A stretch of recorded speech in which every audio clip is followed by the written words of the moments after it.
Hello everybody and welcome in to my latest live build video. Today is Friday. It is November, what is it, the 6th? It's the 6th already. Yeah, November 6th, 2020. My name is Kerry Holzman. I've been doing this now for about 13 years, if you've never seen me before. I've been waiting.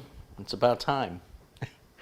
For everybody else who's familiar and already in the chat room, thanks you guys for joining me today. And I've got another typical build that I have to do. I've mentioned countless times before. There's a particular configuration that has stood the test of time that continues to be the most requested build I'm asked for, and everybody who gets them loves them. Nobody's ever had a negative thing to say. Nobody's ever had buyer's remorse. Nobody says, I wish I would have done something different. If anything, they say, I wish I would have gotten it sooner.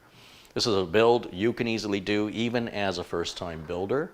It's not overly complex. It's quite a powerful system, and it'll give you something to grow into that you can easily upgrade and, if necessary, repair on your own without requiring any assistance for paying anybody. You can be totally self-sustainable. Now, the RAM I'm using, you can switch out. The solid-state storage I'm using, you can change for any storage you want. Even the CPU I'm using, you can change out for any socket 1151 CPU. So it's so easily changeable. And unlike AMD, there's no growing pains. I know AMD's got a new chip out, but you still got to deal with the motherboard. You still got to deal with RAM compatibilities. And we just need to give AMD a little bit more time to catch up with maturity. If you're a gamer, that's all well and good. Gamers, I really don't care much about that little loud niche of computer builders. If you're a gamer, I don't have a problem with it, but you need to understand that the world doesn't revolve around gaming. The world revolves around business. And whether you choose to accept it or not, gaming is a business. The games you play and how you play them keep companies in business, that keep people employed. And how you pay for those games probably results in you working or doing something, which is another business. And business is what makes the world go round. It's not a bad thing. So I'm going to show you how to build a good computer that you could turn into a gaming PC. Just put a better power supply in it and put any graphics cards you want in it, and you'll have yourself as killer of a gaming rig as wide open as you want to make your wallet. That's not going to make you a better gamer. I mean, you can buy a better piano, but you're not going to be a better piano player for it. So you can talk about AMD or Intel all day long. I can tell you that this client that I'm building 3 of these for has very specifically told me that if I put anything AMD in his office, he's done with me. He is absolutely, he does not trust AMD, and he doesn't want to risk his business over what a bunch of fanboys on the internet say.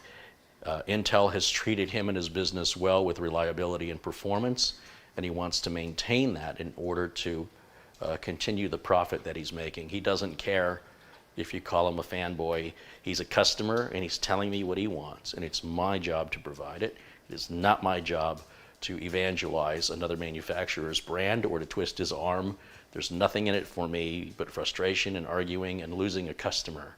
It's all about business. Now, I will tell you, I've had a number of frustrations here with AMD builds, and those frustrations, in my opinion, are just a result of motherboard problems, RAM compatibilities, nothing to do with the AMD chip itself necessarily, but everything else that connects to it. And so over time, this problem will go away.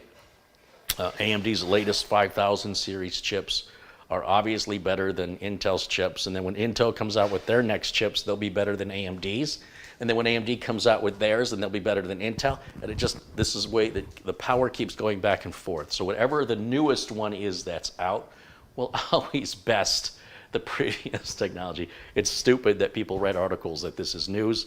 It's one of those situations where you should be looking at this going, duh.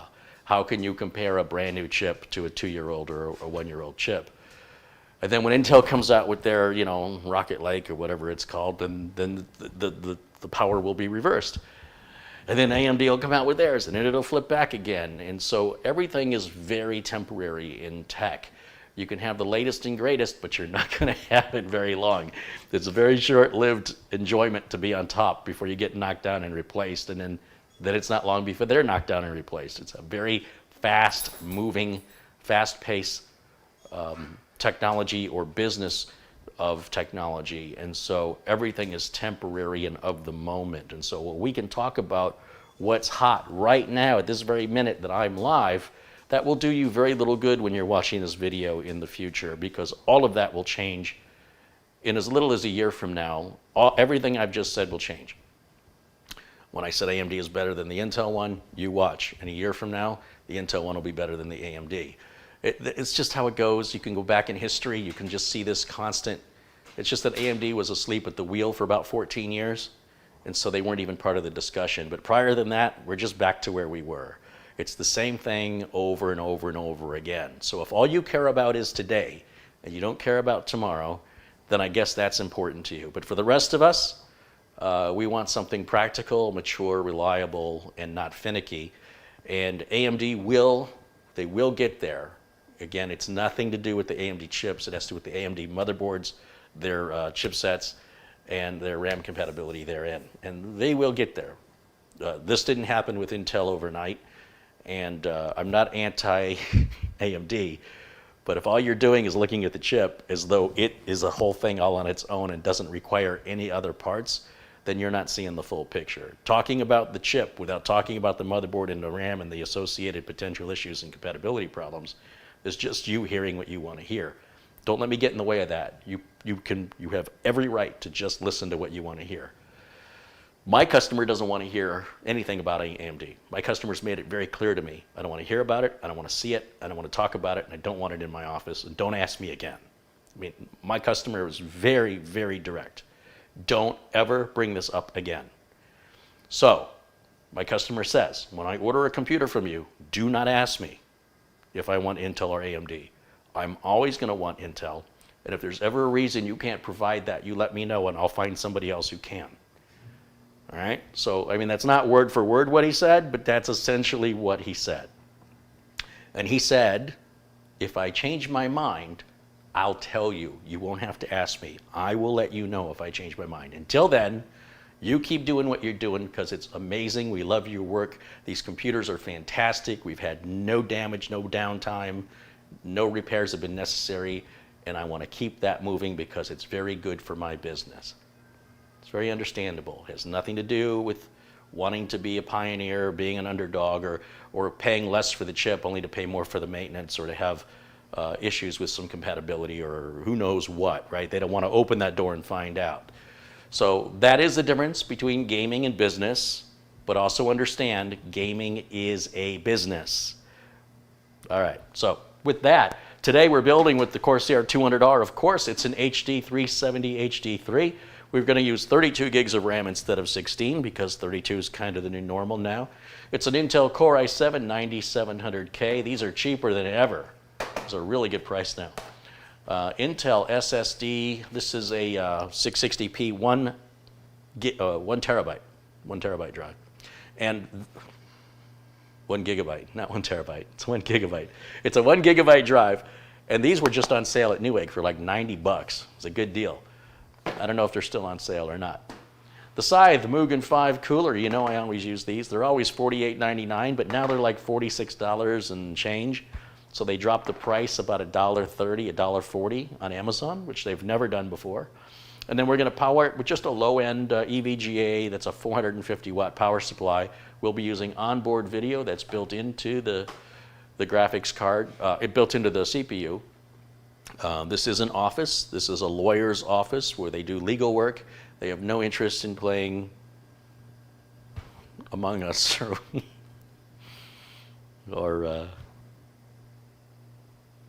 League of Legends. That's not happening in this office. What they're doing is they're helping customers who've been in, for example, traffic accidents, dealing with insurance companies and medical bills, and they're in a lot of pain and suffering and financial straits. The last thing on their mind is gaming. So, well, there are many gamers out there watching. Understand that there's a whole world around you that has real serious stuff going on, and just because it doesn't affect you doesn't mean the whole world revolves around gaming. There is a large gaming community here on YouTube, more so than a business community. However, that's what makes my channel different, right? Because we're going to talk about the business side of things. And hopefully we'll inspire some of you to move into the career of being a tech or building computers or or just help you with your own computer so you don't have to pay a tech, because a lot of this stuff is super easy. And building your own computer is so much better than buying one. You get much better quality components. It's completely repairable, completely upgradable. It'll last you longer. It'll cost you less money. And you'll have the satisfaction of designing a custom bespoke system to your budget that meets your needs, that is uniquely yours. And the odds of anybody else having the same exact combination of hardware is next to zero. You go buy an Apple computer, you'll buy the same as everybody else. So you pick which one you want to be in. You want to be like everybody else, or do you want something specific and custom made for you, where you can decide which components are important to you and how much you want to spend. And furthermore, you can decide if you want to repair it yourself. These options are all taken away from you on the Apple side. And some people prefer that. I'm assuming if you're here, you're not one of those people. That being said, welcome in again to everybody who's joined us. Right now we got about 425 people watching live, and thanks you guys so much for joining. And a shout out to, oh, come on, Carrie. Stephen Cicero made a generous contribution. Stephen, thank you so much for your contribution. I know there have been a couple dollar contributions through PayPal over the last 2 weeks that I have not yet had a chance to say thank you to. It is always my intent to reply to every contribution of any amount, at the very least to say thank you, but it takes time. PayPal does not make that process easy. Each payment has to be looked up. Then I have to identify the email address it comes from, and then I have to manually paste it into a reply. So it's not just a simple matter of hitting reply. It's much more time consuming. But I still do it because I want that connection with you guys. I want you to know I appreciate you. And I want you to know, unlike other YouTube channels that are too big to acknowledge your existence, if you reach out to me with a contribution, I will always say thank you, even if it takes me a few days to respond. And of course, you're always feel free to reach out, because sometimes I don't get the notice and I don't even know. So sometimes people will reach out and say, hey, you know, I never heard back from my contribution. Did you ever get it? And I look and I'm like, oh, it wasn't there. And then come to find out, it fell through the cracks, and I never got the email from PayPal, but I saw it in PayPal. That has happened. It doesn't happen very often, but you should always hear from me. Always check your spam folder too. A lot of times, for whatever reason, replies can go into your spam folder, and you might have a reply from me that you just don't even know is there. All right, so today we've got the regular build, and we're going to remove children and immature people from the chat room. If you exhibit immaturity or antisocial behavior, you will be ejected from the chat room permanently. You will not be allowed back in for life. So let that be a warning to you. That also means you will not be able to enter any contests. You won't be able to interact in any way, shape, or form, and your voice will not be heard. It takes 2 clicks of a button to ban you for life. I don't want to ban anybody. Everybody should be socially nice to each other and kind. And if you cannot do that, you can leave, or you can simply not type anything at all. If you cannot control your impulses, you will be ejected and banned for life here. So I want to make sure that we have nothing but kind and friendly and supportive community members, because you guys are special. All those people that come in to disrupt and say negative things and act immature, they're a dime a dozen. They're everywhere. They're not special. There's nothing that makes them stand out as unique or different or even worth listening to. The people who are supportive and kind, those are the people that are worth pointing out. Those are the people that are worth listening to. And now I'm talking to you. That's my way of saying I appreciate you. Now, Matthew says, well, people can change their username and get a new account. That's fine. They can do that, absolutely.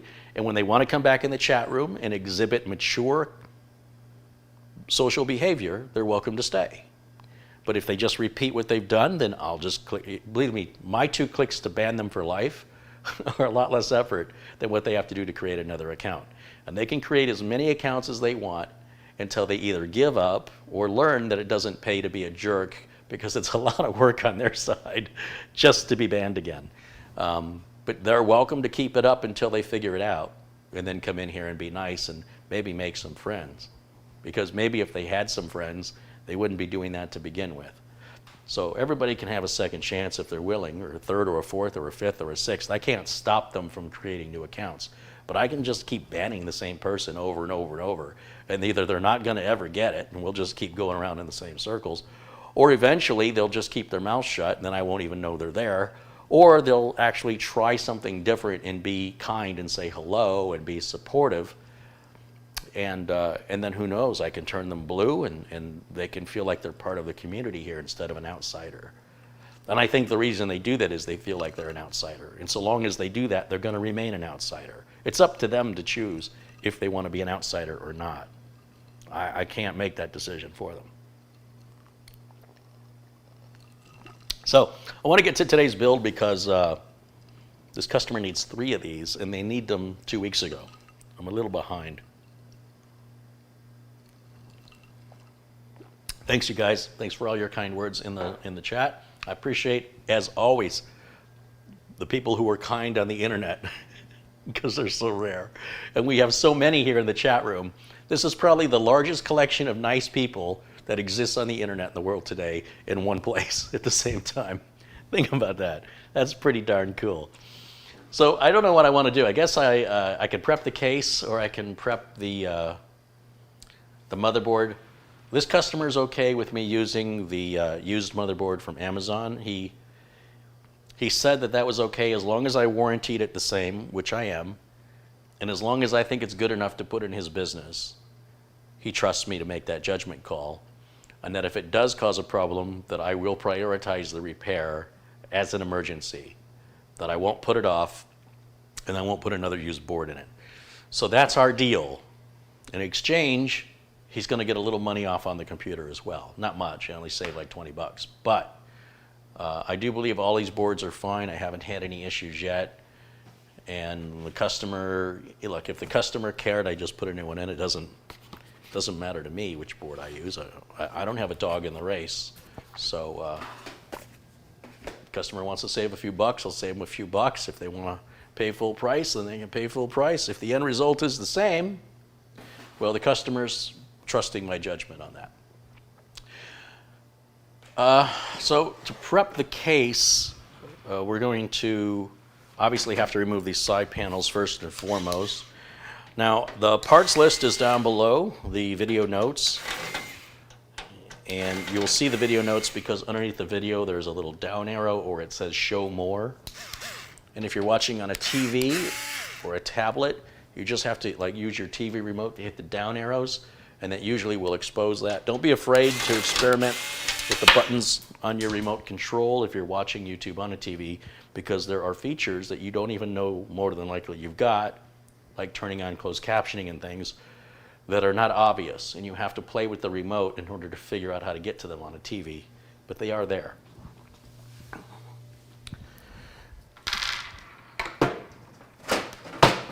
I'm just going to set the panels aside like I always do.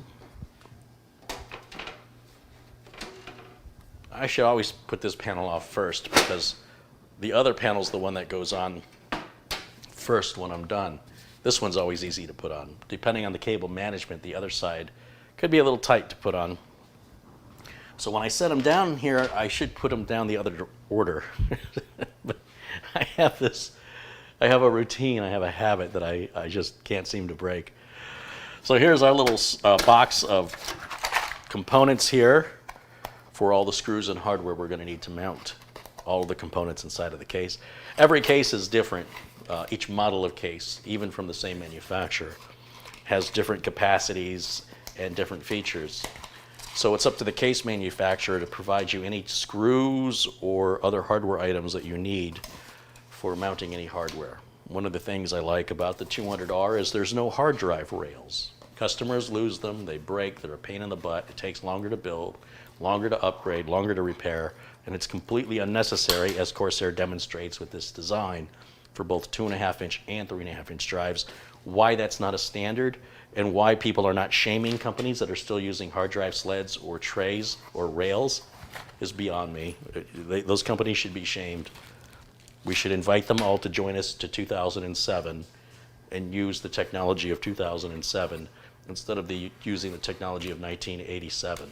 But that's my opinion, As a builder and as a computer tech, I don't understand why anybody in the world would justify the use of trays, rails, or sleds when it's completely and totally unnecessary. It's one more part to break, it's one more part to lose, and it's more work, more labor in doing any modification or even the build itself that is completely and totally unnecessary. And the 200R proves that. Also, I know this customer wants a DVD drive, so let me go grab one of those. I just remembered they want a DVD drive.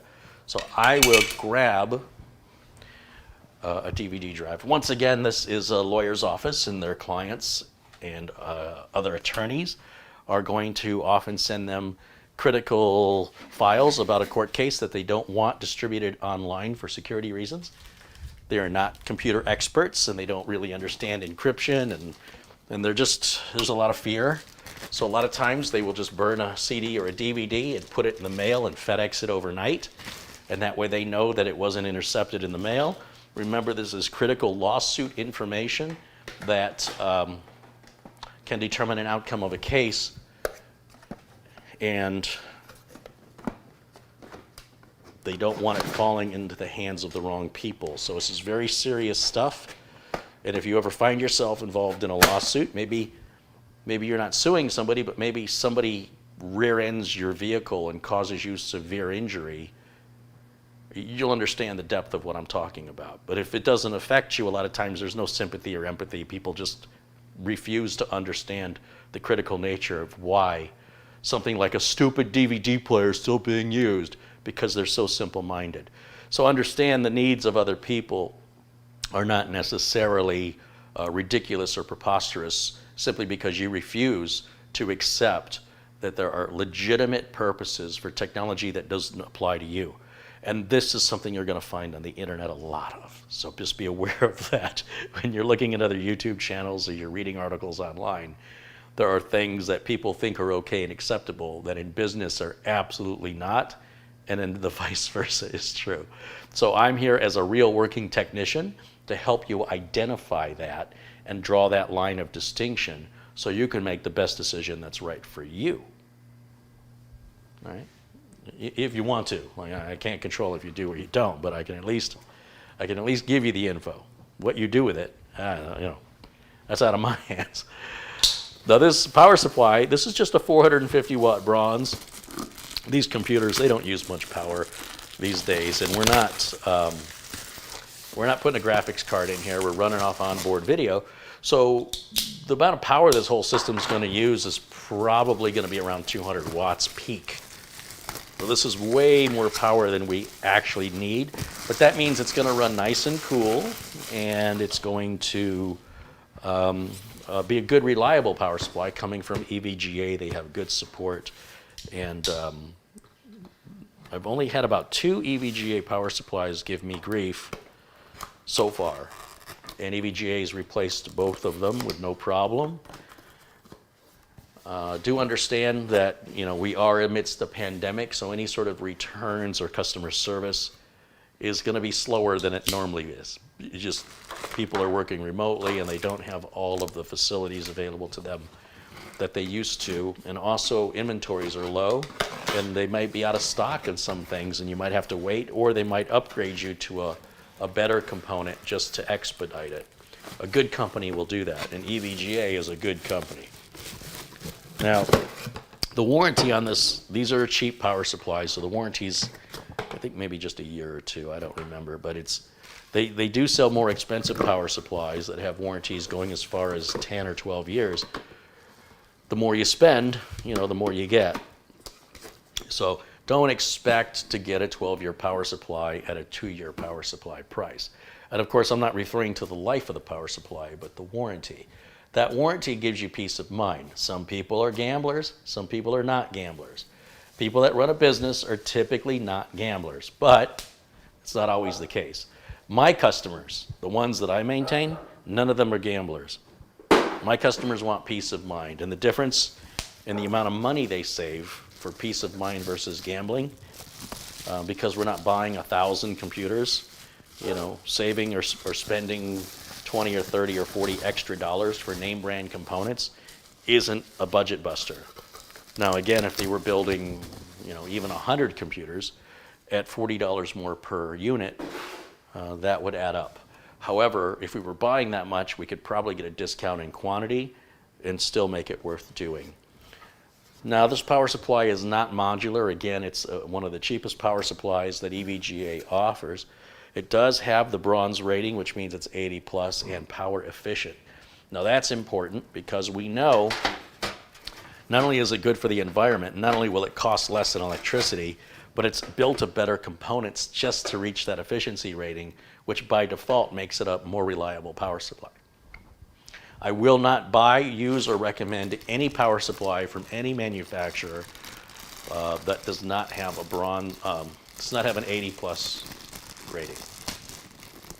Now, you may see some power supplies here in the past that didn't have 80 plus ratings. But there's a reason why you're not going to see that anymore. So this is the power cable, and I'm going to just set that aside. And this is that front panel. See, the customer's going to get all that, but you and I don't need it. This is the instruction book that comes with the power supply. I'm not sure what that's for. I've never read it. I'm sure it's a gripping story, but I think I'll wait for the movie. The little baggie I'm holding in my hand contains the mounting screws for the power supply. But I also have mounting screws for the power supply that came with the case. They're both the exact same. Sometimes the power supply screws are silver, and I don't want to mix silver screws on a black case. They're the same screws, they're just silver. Most people don't really care or notice, but when people buy a computer from me, I notice for them so that they don't have to. So we're just going to get those screws out of the bag, and we can now secure the power supply into the case.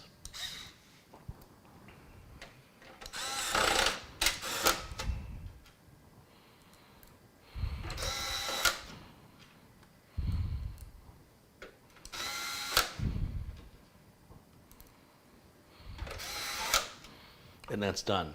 So our DVD drive and our power supply are installed, and that's pretty much all we can do with the case at this point. That's how easy that is. Some of you who are new to building might say it's got to be more than that. It isn't. It's not more than that. That's it. So now we just have to prep the motherboard. And we could prep the motherboard first. Doesn't matter. It's just a choice, whatever you want to do first. I decided to prep the case just to get the stuff out of the way. I prefer to work on a completely clear counter space so that I have room. Unfortunately, I have a lot of other things going on right now, and it's a pain in the butt to try and find somewhere else to put this stuff. So I'm going to work with half a counter today, and bear with me as I struggle through that. And here's our motherboard. Oh, that looks like brand new. That's good. Yeah. There's our documentation. I/O shield is brand new and never opened. This must have been one of those return boards that was never even opened, because I know I tested all of these in an earlier video you can watch where I bought a bunch of these used off of Amazon. Now, Amazon does have these back in stock. They're, I think, about $115 right now, but they were at $105, then they went to $104, then they were out of stock, and then they're back at $114. If you watch this on Amazon US, you will see the price on this motherboard fluctuate almost, I'd say, 3 times a week. And if you're patient, you could probably get it for very close to $100. It's a good deal. On the other hand, if you don't want to wait and you're willing to spend an extra $10, you can buy it right now. So it just depends. I say $10 because the last month or so it's been at around 105. Like 103 and change, 104 and change. I'm going to round it up to 105. $10 more brings it to the price it's at now until it's sold out, and then you just can't get it at all. So that's up to you if you want to wait or if you want to. This doesn't look like. This doesn't. Well, this is not used. This is brand new. This is not a used board. This is a brand new board. I thought it was used because of the labels on top, but it would say Amazon Warehouse on it. It doesn't say Amazon Warehouse on it. So I am not using a used board after all. But not that it matters, because they all work the same so far as I've tested.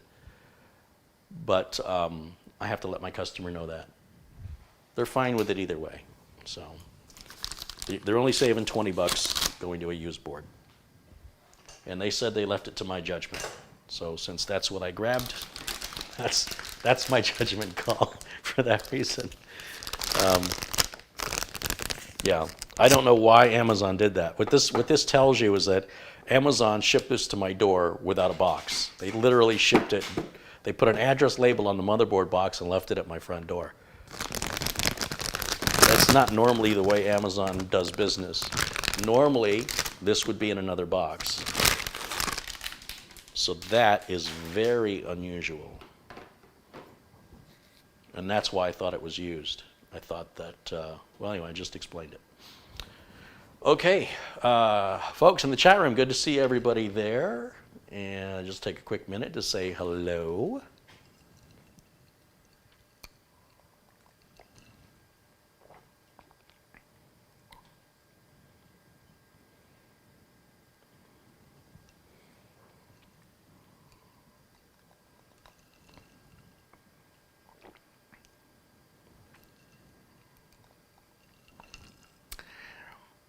Nubia Blast says, Intel needs to sponsor Kerry because he's the only YouTuber doing Intel builds. Well, to be clear, as far as I know, I'm the only YouTuber that's a working computer technician doing builds. I think you'll find that, well, let me rephrase. I'm the only YouTuber that is a working technician doing computer builds for businesses like lawyers and dentists and doctors and accountants, tax attorneys. Those folks don't want AMD computers. It's not my choice. It's not as though I decided I'm going to be making an Intel computer today. I've already cleared that up with you. These customers demand Intel. So the other YouTubers are mostly enthusiasts and hobbyists, and they're only interested in what's hot for the next 5 minutes. And then tomorrow when something else is hot, then they'll be all excited about that. I'm just not that easily excited. They're very easily excited. Ooh, look how many cores. Ooh, look how fast it is. Ooh, good luck finding one. Go wait in a line at the store for 2 hours in the freezing cold so you can be the first one to have the latest thing that'll just be replaced in a couple of weeks or a couple of months with something else that'll be the latest thing. Enjoy your temporary success. This is for long-term success. This is for a business. We're not interested in chasing after whatever the coolest and hippest thing is that all the fanboys and YouTube watchers are interested in watching. They have a business to run. And so I do believe that what I'm offering here on YouTube is a very unique look at the real life of business versus the life of the enthusiast and gamer, which pretty much occupy 95% of YouTube, which makes sense. I mean, YouTube exists for enthusiasts and hobbyists. It doesn't really exist for businesses, which is why you typically don't find businesses on YouTube. Some, but for the most part, most YouTube videos are just people messing around. I mess around, but I get paid for it. We call it business. It's true. It doesn't make me better than that. I'm not being smug. It's just fact. That's just fact.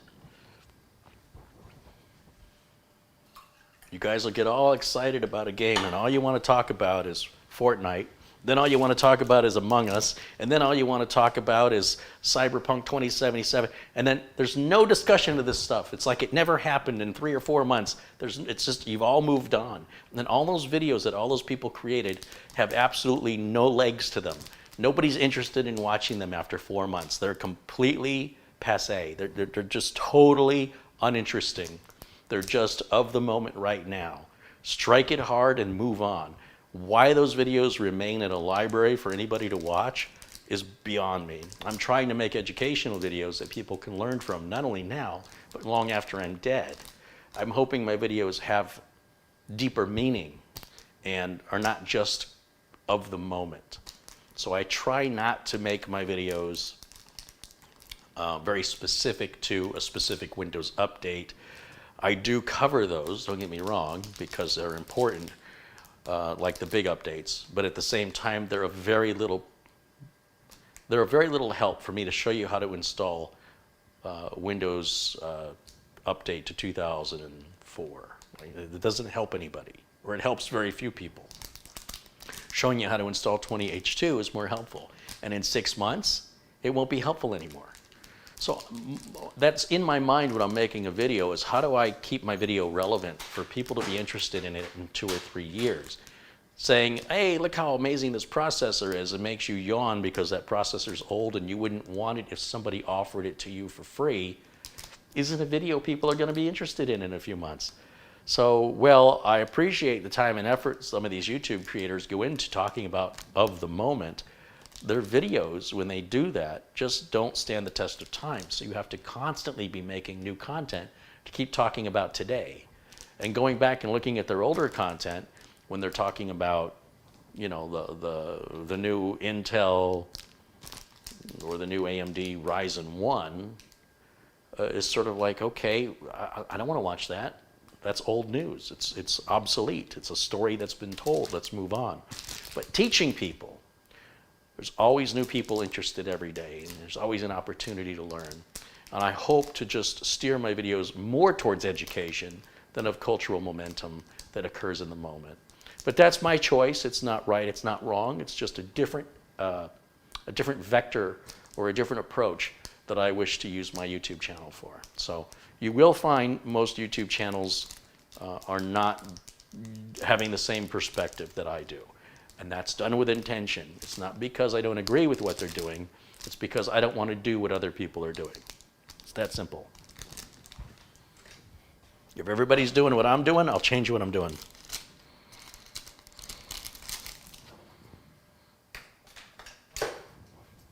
I forgot to put the I/O shield on the case, and the I/O shield is the final part of the case prep, and I just wanted to put it on real quick before I forget.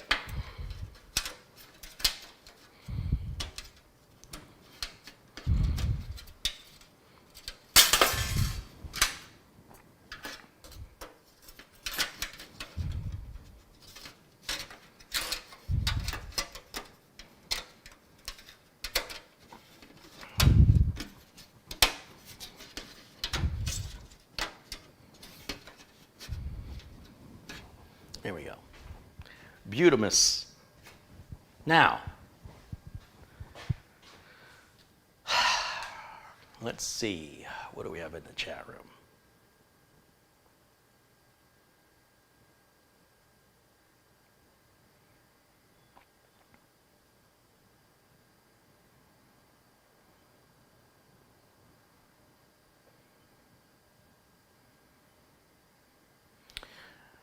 Hitter says, I wish Carrie had a step-by-step video with the wiring. There is, if you watch my 2013 build, the 2012 build, and the 2014 build. All that was done and all of the wiring hasn't changed. It's all exact. That's why I haven't redone it. It's exactly the same. You just have to go and watch those earlier edited builds that were not live, because it takes a lot of time to get those close-ups, and they have to be then edited together with the audio track, and it's very, very difficult to do all by yourself. But because the cabling is no different now than it was 6 years ago or 7 years ago, just watch any of those build videos from 2013, 2014, and all the close-ups on the cabling is already there for you.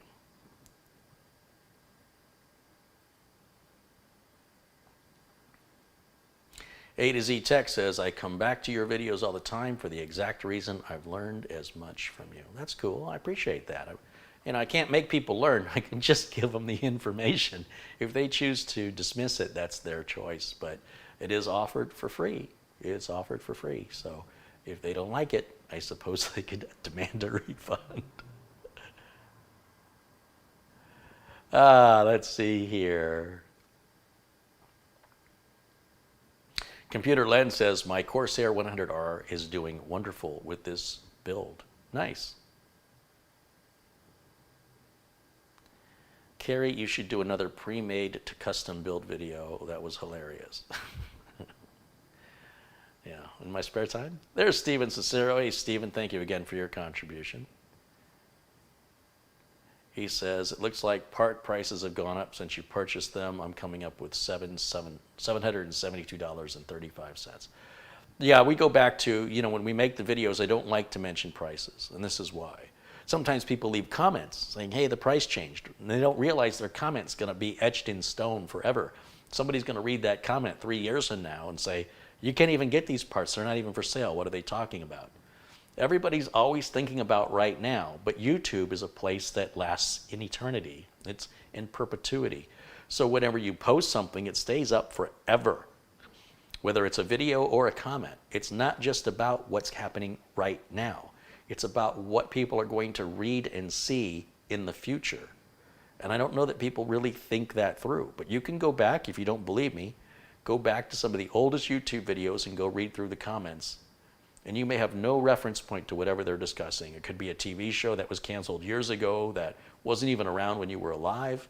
It could be a music group or a song and you have no reference point to what they're referring to.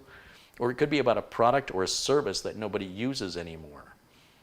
You know, it could be a review on which company makes the best BlackBerry. Well, I guess that doesn't make any sense because BlackBerry only makes... But which company has the best pager service? What's the best per minute cell phone deal? Nobody pays per minute anymore, do they? So, you know, there's a lot of stuff that's out there on YouTube that just does not stand well with time. You want a good example? Watch any Austin Powers movie. Austin Powers movies are filled with references of the 90s, and they don't age well. If you weren't around in the 90s to understand what he's joking about or satirizing, if you're a youngin', or you were busy in the 90s working and you weren't paying attention to the cultural references that were happening during that time, you're going to watch this movie and 3/4 of the jokes are going to go right by you and you're going to say, this was a popular movie? Why? Because you don't get it. Because it was made in that moment for that time. Some movies that do that, they do really well initially and then they fade out. And then the people who star in them often don't star in many more movies after that because they're known for they've created a reputation for themselves that they don't have staying power, that they can spike and then they fade out. And that happens because they've not written the movie in a way that it would ideally age well. And, you know, Star Wars still holds up quite well today by reference. And there are other movies that came out in the 1990s that still hold up well today, many romantic comedies, for example. But on the other hand, if you're making a comedy film and your comedy is based around the culture and society at that time, only people who were around and can remember that will get any of the jokes. And that means you've got a whole series of generations after generations after generations that'll look back on it and scratch their heads and just be in wonderment over why that was supposed to be funny and perhaps have to use the internet to try and get the references to understand the jokes. So in many ways, most YouTube videos are that way as well. They're going to talk about what is the hot thing today, and it just doesn't age well because my review on fidget spinners is just not getting a whole lot of views anymore.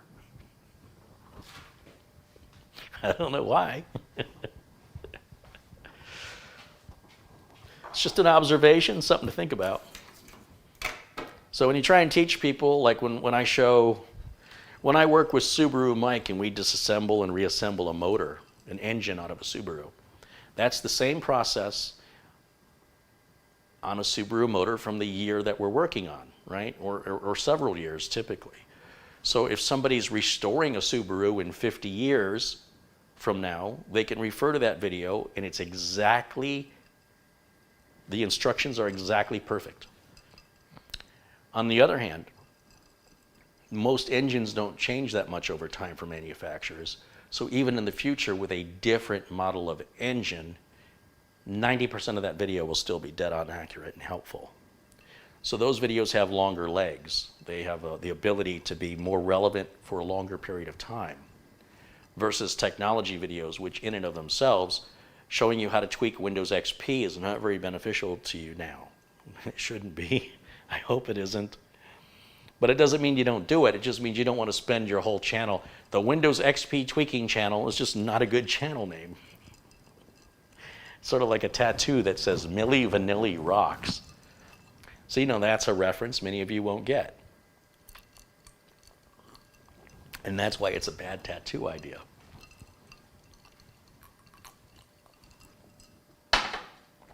We clear? We're clear. Prepping the motherboard. We can start by installing the RAM, the CPU, or the SSD. I like to start with the SSD because it's the easiest thing, and I'm a slacker. So let's put the SSD in and let's do the easy thing. I like the sound of that plan. You don't have to use an Intel SSD. You can use any M.2 drive you want to use. You can use any RAM you want to use. And you can use any video card and pretty much any cooler you want. You don't have to follow all those AMD rules that people are, will sit there and oftentimes they don't even warn you about it until you figure it out on your own. And that's, again, it's not a slam against AMD. It's the motherboards. It's really on the motherboard manufacturers to get caught up with the AMD side of things.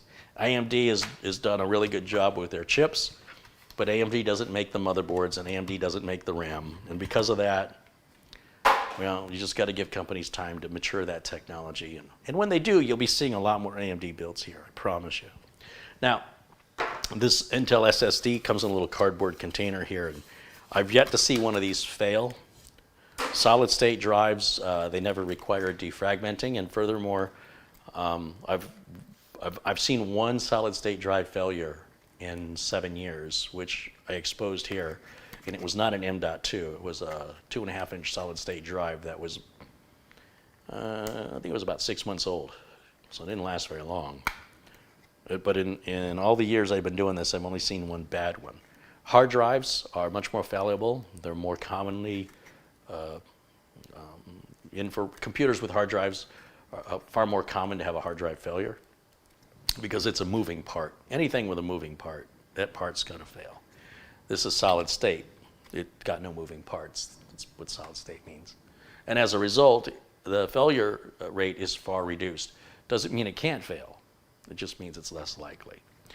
Now, there's 2 locations we can place the solid state drive. Up here, there's an M.2 slot, and down here. The one up here is faster. The one down here is half speed. With this drive, even though this is not the fastest drive, I still want to put it in the fastest slot. And the documentation that comes with the motherboard details this. And I've covered it in more detail, both in the motherboard review videos and in the SSD reviews and in the motherboard review and in previous builds. So I've talked a lot about this. The fact that people still remain unaware means they're not watching the older content, which is a shame because I make my older content specifically so that it's still at least 90% relevant to today, unlike other YouTubers who are only making content that's relevant for today. I do have some content. I do have some. But most of it, when I say some, I mean some that's just of the moment. But that's not the majority of my content by far. Those are the exceptions.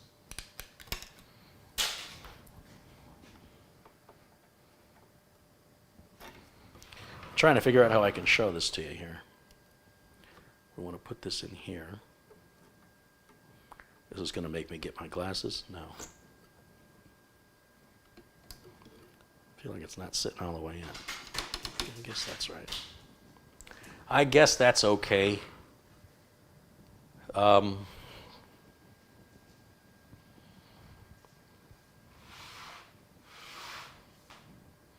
just had a screwdriver in my hands. What did I do with the screwdriver?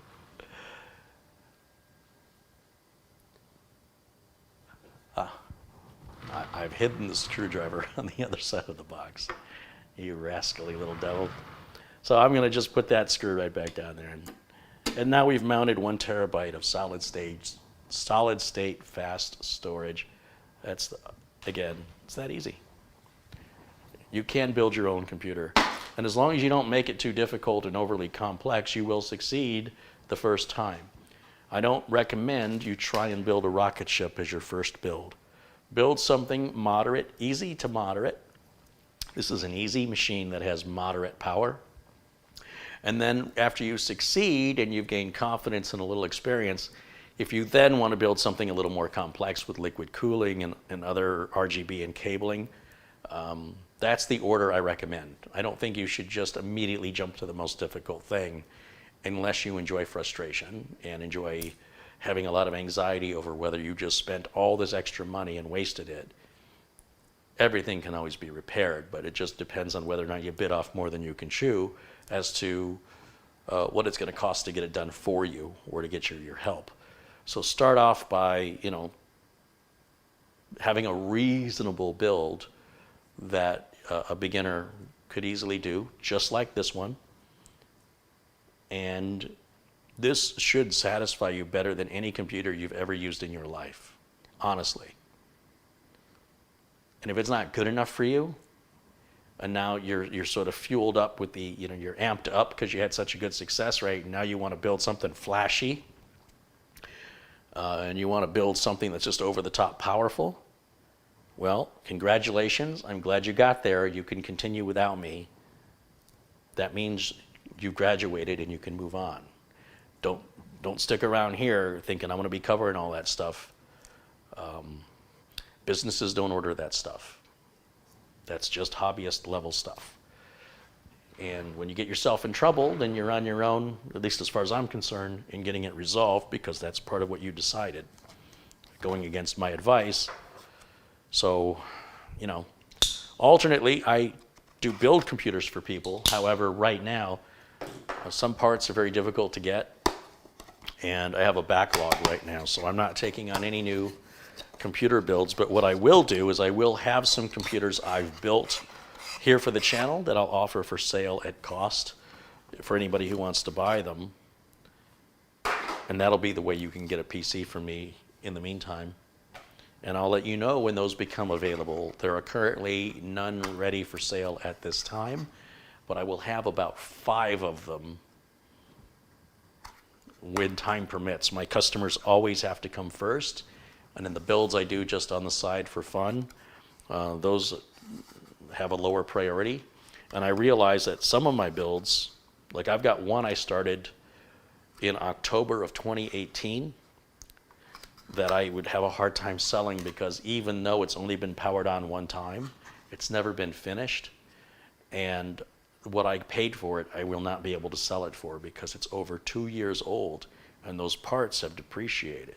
The only parts that haven't depreciated, I would guess, would be the case and the power supply. Those are still worth pretty much the same. But the motherboard's worth less, the CPU is worth a lot less. RAM is less expensive today, and solid-state storage is less expensive today. So I'm going to take a loss on that, but that's part of business. I knew that when I started it. If I waited too long, I was going to lose money on it. But it's an old, it's like a Ryzen original Zen 1. And Mitch and I were building it for if you remember, if you've been a member of the channel for a while, we were doing a choose your own build where you could pick the order in which you wanted to install things. And it was pretty complex. One video led to the next video. So you could say, for example, Mitch would ask you, do you want to start with the case prep or the motherboard prep? And then you'd answer. The window would pop up, case or motherboard. And then depending on what you picked, we had to shoot it 6 different ways. So for example, if you went motherboard, then we filmed Mitch saying, okay, so you want to start with your motherboard first. But if you picked the case prep, then we had to film Mitch saying, okay, so now we're going to do the motherboard second. We had to film everything like 6 times. All right, now you want to put your RAM in, or do you want to put in the CPU? So if you put in the CPU, we filmed it without the RAM already there. But if you chose the RAM, then we put that without the CPU in. It was a very complicated build. And then when I released it, nobody used it. Like I thought this was going to gain a lot of traction, a lot of popularity. I thought people were going to be amazed at how cool it was that Mitch would acknowledge your choice. Oh, so you want to do the CPU next? Okay. And we would film it each way you could make a decision. And the video just fell flat. People didn't understand it. People couldn't comprehend. They thought, many of you thought, that all I was doing was taking the RAM install and putting it in whenever you wanted to. So if you said, okay, I want to do the CPU first, then we're filming the CPU going in, and maybe the RAM and the M.2 are already there. And all I'm doing is changing which piece. Oh, no, no, no. No, each piece was filmed based on which pieces you selected before, And almost none of you picked up on that. So if you said, I want to install the M2 first, there was no RAM or CPU. So you could follow along and see exactly the same thing you're seeing. I thought it was a genius idea. I invested hundreds of hours and a lot of money into it, and it just fell flat. You guys weren't getting it.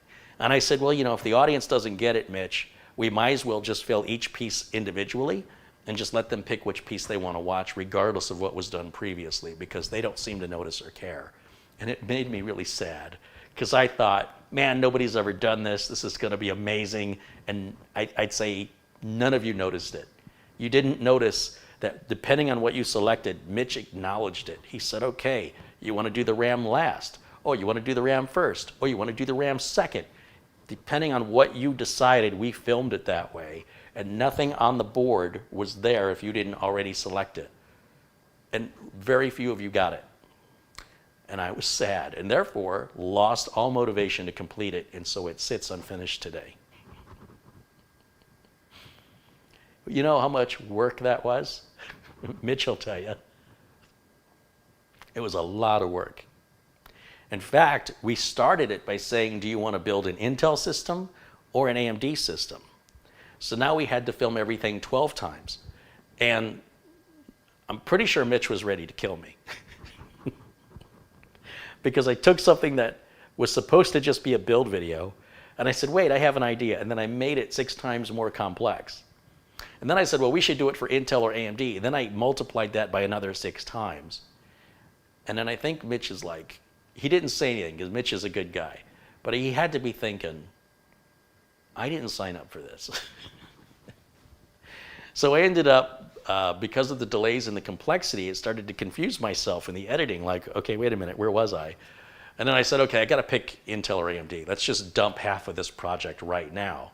And let's go backwards to where we were. And then I released it, and then it just sat there. And people just didn't get it. They're like, oh, so when you go to install the RAM, you're just showing the RAM installed. Like, no, he's acknowledging the order. He's telling you, oh, so you want to install the RAM second. And then he's following the build exactly the way you're telling him to. Nothing else is on the board if you didn't say you wanted it yet. So if you haven't gotten to the CPU, there's no CPU on it. So that way you can follow along and see on the screen exactly what he's doing. You can follow, and everything will be the same. Man, I thought that was genius. I really thought it was genius, and I was wrong. I'm going to just say I'm ahead of my time, and you guys just weren't getting it. The generation behind you is going to get it. It was so much work. So much work for nothing. I'm not bitter or angry about it at all. We're just going to drop the CPU in.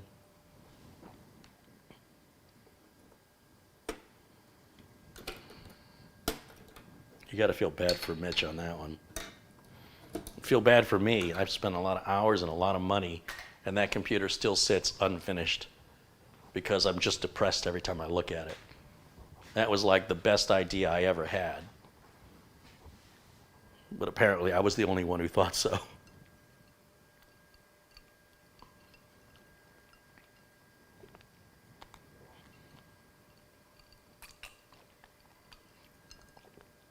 Hoofer says he donated via PayPal. Very nice, thank you.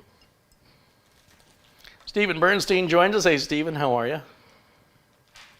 Good to see you, my friend. Selden Ball and Joe Bush. Fly Guy 23.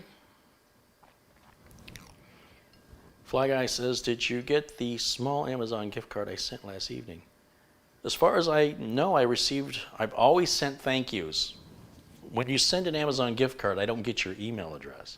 The only way I can thank you is Amazon has an automatic reply card that you can put in whatever you want. It'll say like, thank you for the Amazon gift card.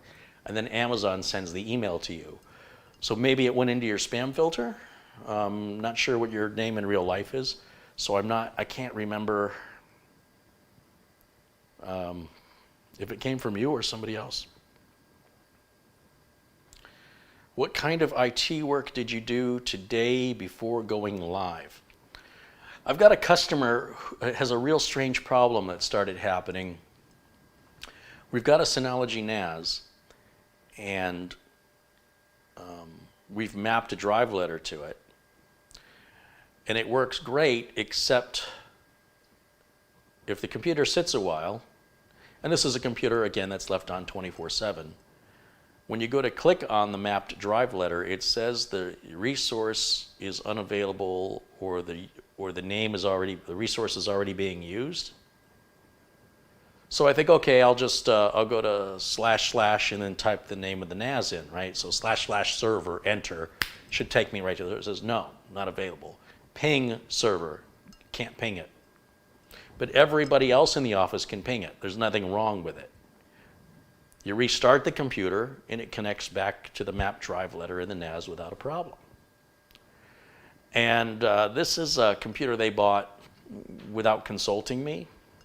And it's made by Asus, and it's a desktop. I thought it was an HP. It looks exactly like an HP, but it says Asus on it. And the Intel network card driver is from October of 2018, and I know there's a newer one for the i217-V Ethernet adapter. It's very commonly used on many motherboards. But it won't let me install it. It says I have to uninstall the other one first, that the one I've got is not upgradable, and to contact Asus or the manufacturer for updates. Well, if I uninstall that driver, I'm connecting via TeamViewer remotely, then I have no way to reconnect.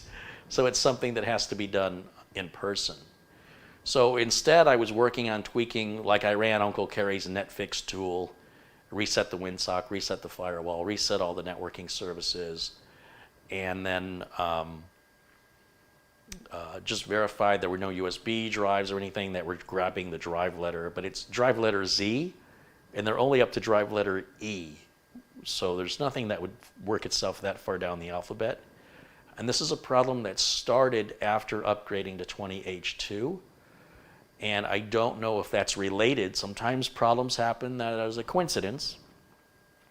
But it may be something I have to go on site with. But in the meantime, I'm trying some things remotely, because the bottom line is, if it stops working, all the customer has to do is restart the computer.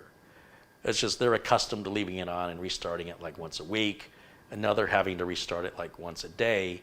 And then when I fix it, I need to let it sit for an untold period of time. So what I've been doing is late at night, when I know they're done for the day and I'm done filming at 1 o'clock in the morning, I'll log into it with TeamViewer and see if it's still connecting. And so far, every night I've checked this week, it's not connecting. So I made some changes last night, just as I made changes the night before, and then I have to wait and see if those changes have made any difference. It's a wait and see game. I don't know what it is. I don't know why it started. It makes no sense to me whatsoever. Nothing has changed. Could be, I think, a flaky driver. It could be something in the registry. It could be a bad networking card or a bad networking cable, but it just doesn't make any sense that it always works on a reboot. So I'm not sure what's happening that's causing, what's triggering it to stop working. But whatever it is, I'm going to find out, and I will report back. But that's been taking a lot of my time, and it's just the one computer in the office. All the other computers are fine, and that one has always been fine for years. I'm trying to convince them to upgrade it and let me build them one.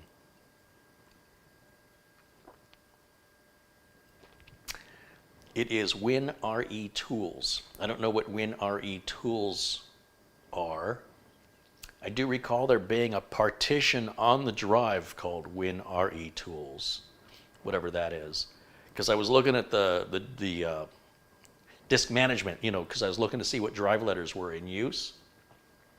And I recall seeing something called WinRE Tools, which I'm assuming is the Windows recovery environment that ASUS puts on the drive, like HP and every other major manufacturer does. But if that is in reference to what I'm talking about, then please elaborate or provide a link, because I'm about ready to pull out what little hair I got left. Remus Computer Solutions joins us. Hey, Anthony. I got your invoice. I haven't replied, obviously, but I will put a check in the mail let's say Monday. And then I'm still using Thready with this Nitro Vega 64. And I would very much love to send you this doorstop as well. Because I also got the, you sent me that i5. And then you can have this doorstop. And then you'll be happy and I'll be happy.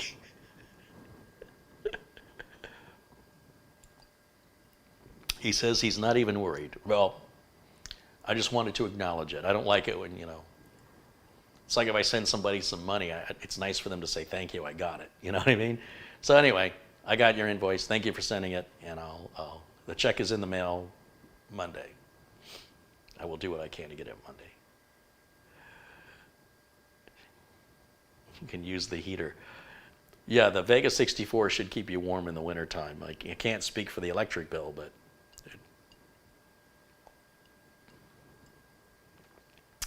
And I guess Mitch Morrison joined us in there, and there's Marco. Marco wants to know, how smart is it to leave the recovery tools on the same hard drive that could fail? I've been saying that for years, Marco. The bottom line is, not every hard drive, not every reason you need the recovery tools is because of a failed hard drive. So there's no absolutes in this world. I think too many people look for absolutes. It's there to help under certain scenarios, but it can't help under every scenario. I think we had our warmest day. Anthony says it's still warm in Vegas. I think we had the hottest day in November. It was 99 degrees Fahrenheit. It broke all history of records in Arizona, in Phoenix. They've never seen a day that hot ever in the history of the state since they started recording temperatures. It's miserable.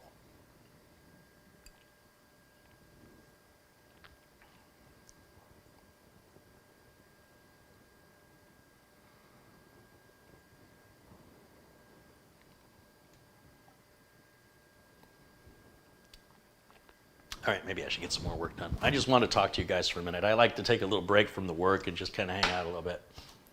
But I do have to get this done. I would ideally like to get system 1 of 3 at least ready to be delivered. And then it's just a matter of me driving 30 miles across town to get it installed.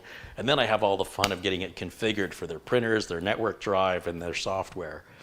And then the software requires reactivation, like Microsoft Office. The email has to be reconfigured, and it's just a barrel of monkeys. But it's part of the job. And then it's just done once. Once you do it, they're good for years, So we've got the CPUs installed. The M.2 is installed. I'm going to leave the RAM out of it for right now. These motherboards from Gigabyte, they always have that extra mounting hole that drives me crazy. This one right here, it's the dumbest thing I've ever seen. Nobody else does this. This is a Gigabyte only proprietary hole. I'd like to stick something else in it, but for right now, you can leave it empty. I've got these little plastic motherboard standoffs from the 90s that we used to use. And this gives me an excuse to get rid of one of them at a time until eventually I empty my bucket. Or Gigabyte changes their process. We'll see which one happens first. But it's still a good board. It's just stupid. It's just really, really stupid that they put a hole where there's never a case I've seen, except the cases Gigabyte makes, that support that mounting point. So for the rest of you out there that don't have that little plastic stand, just ignore that hole. Fill in all the rest of them, though. Now, it can be very difficult to wire this up if I put the heatsink on now. So I'm going to leave the heatsink off and so I can go ahead and mount the motherboard into the case. Then I can wire up this connector right up here, which is really hard to get to in this case because you got to go right up into this corner. If there's a giant heatsink sitting right here, it makes it almost impossible to reach that. So we're going to leave the heatsink off, but I can at least prep the back plate so that all I have to do is put the heatsink on and lock it down. So we can put the back plate on and prep it for heatsink, and then we can install the board in the case. This is as easy of a build as you're going to get, and the quality of it, the performance, the speed, the silence of the computer running, you're never even going to hear this thing. It's dead silent.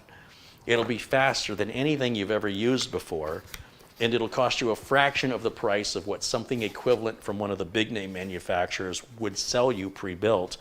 And it's fully upgradable, and it's fully repairable, which a lot of those pre-builts are not. They don't give you more power than you need. For example, this is the Scythe Mugen 5. These are cheaper now on Amazon than I've ever seen them. Only by about $1.50, but it's still the lowest price I've ever seen them available for, and they're not on sale. That's just for whatever reason, they lowered the regular price by around $1.50. So it's $46 and change at Amazon.com here in the US.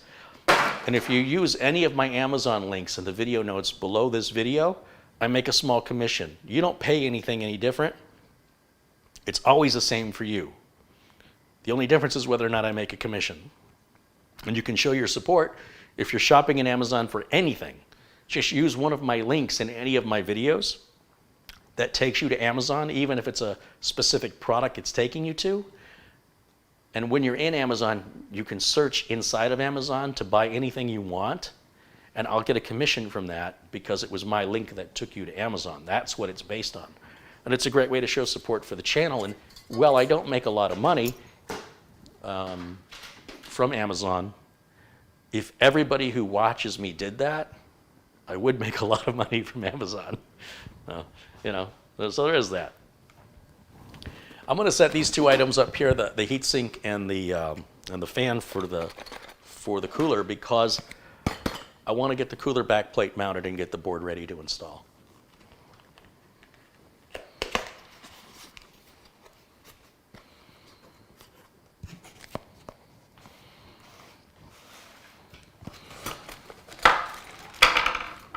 We got our Scythe screwdriver, our Scythe documentation.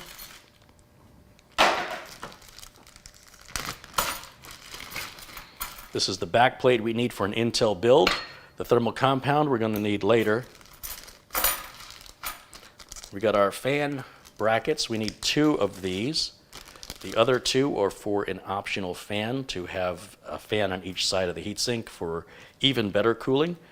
But since this is cooling more than what we need, there's no reason for us to spend more money, drain more power, and add more noise when it's already running super cool without it. Some people are just never happy. And then we've got these brackets. There's some that are bent like parentheses. Those are for AMDs. Since we're building Intel, we use the straight ones.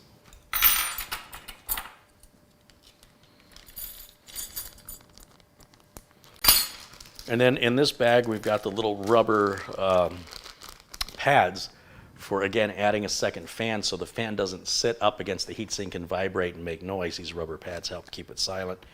We're not putting another fan on, just one, so we don't need that. And these little plastic spacers, these black plastic spacers, these are for AMDs. And we're not building AMD. These very long, thin screws. These are for AMD, so these long, thin screws we don't use. All of that can come out of this bag. They can come out of my hand and go back into the bag, because that's all AMD specific mounting hardware. And if we were building AMD, then all the hardware I took out, we wouldn't be using. So it works either way. They give you enough parts to do it either way. Then we have these standoffs, and we have some that are big and some that are small. The small ones are for the Intel X299, so we're not doing an X299. So those 4 little standoffs can go back in the bag.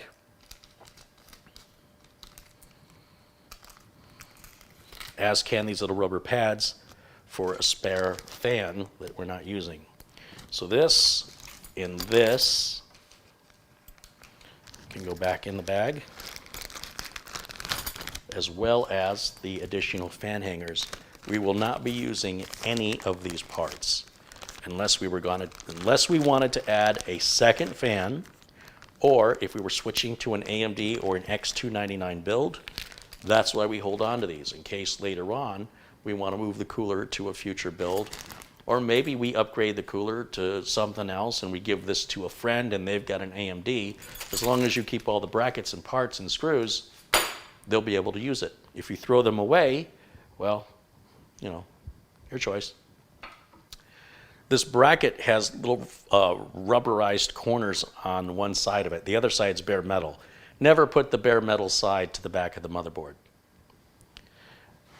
Speaking of the back of the motherboard, right here, you'll see there's these two screws holding this metal plate on and one screw down here. And you'll see there's two holes in this plate. Those two holes are going to line up with those two screws. That's how you know not to put the plate on in any of the other 90-degree angles, because it will line up, but it'll warp. So that's going to keep us flush against the back of the board without bending the plate.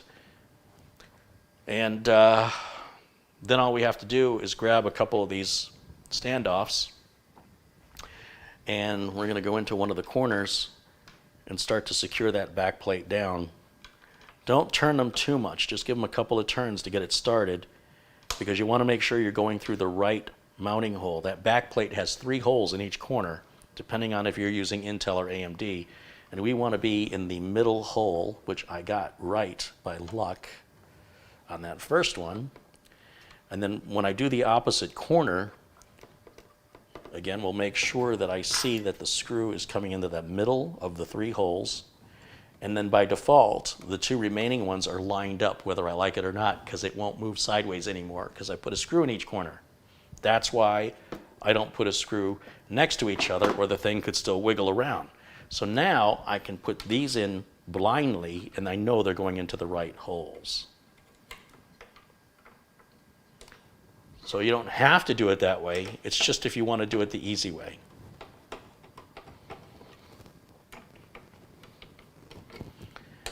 And there's no particular order that you have to tighten these down. I tend to just keep doing opposite corners just to prevent any potential warpage, but it's a big steel plate, and if you can warp it, well, you're a pretty strong person.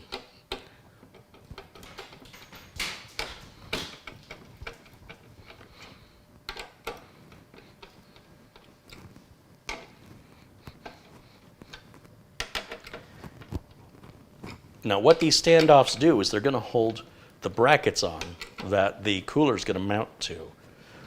So what we want to do is just tighten these down until they're snug. Don't over tighten. We don't want to crush the circuitry. We don't want to crush the board. It's about 10 layers of circuitry on a board like this. And then what we'll do is we'll grab these brackets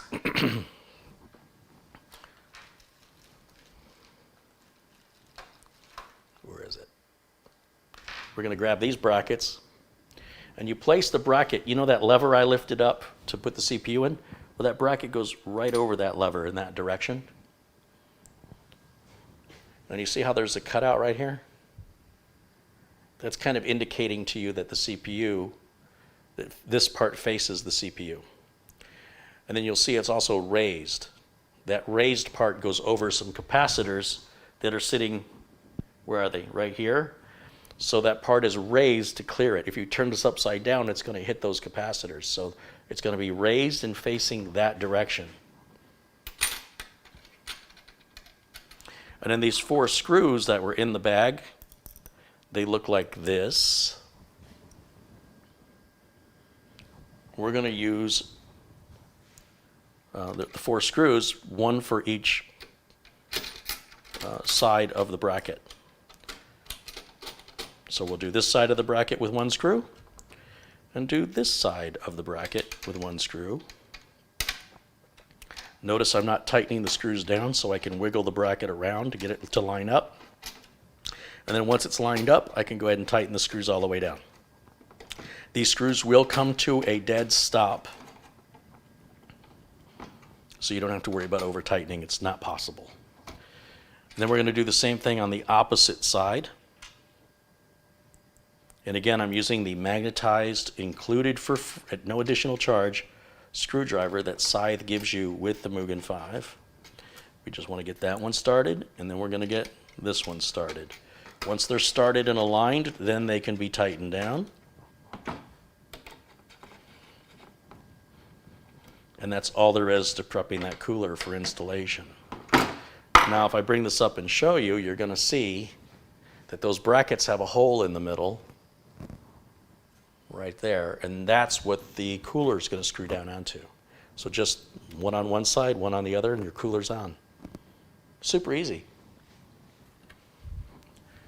It's affordable, it's easy, it's reliable, it's quiet, and it works really, really well.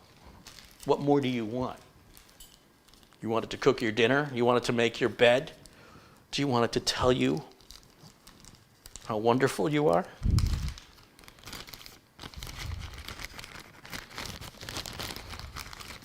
Well, so do I. But it ain't going to happen.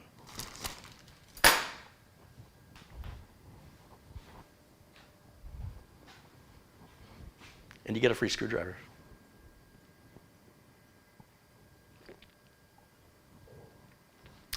So you got that going for you.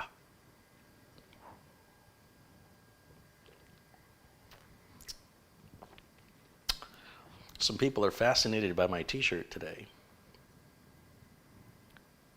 An island hopper, it's a plane. In the United States, we have a state called Hawaii. And Hawaii is made up of 5 main islands, I guess. And if you want to go, the islands are real close together, but you're not going to, unless you can walk on water, if you need to get from one island to the other, you need to island hop, which means you need to get on a boat, which wouldn't be hopping. Hopping requires jumping in the air and then coming back down. So basically you get into a plane and it goes up and then it goes right back down again because the islands are so close together. By the time the plane gets to altitude, it's time to come back down. So it's hopping.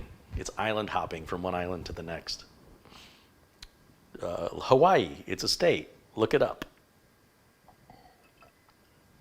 How do you think people in Hawaii move around? I guess if you just stay on the one island and never move? I don't know.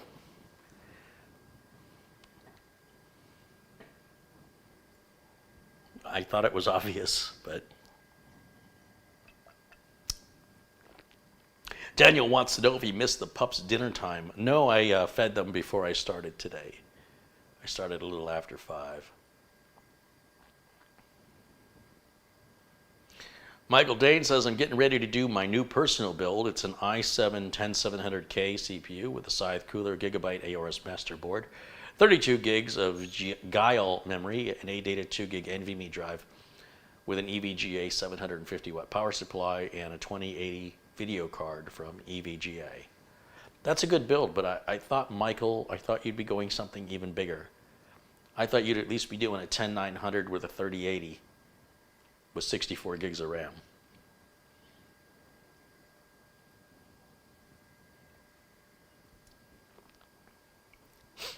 Carrie, I thought this motherboard can only take 2666 megahertz of RAM and nothing higher. Well, the freeway says there's a 75 mile an hour speed limit, but my car says it'll do 160. Does that mean I can't take my car on the freeway? Faster RAM can always run slower. Slower RAM cannot always run faster. If you've got a smart car, you're not going to go any faster than 90 miles an hour unless you drive it off a cliff. If you have a Ferrari, you probably won't be taking it at speeds that it can go unless you're willing to have your license taken and your car impounded on public roads. I don't know why people think that. When you plug something into a 120 volt outlet, like these computers all run off 12 volts, 5 volts, and 3 volts.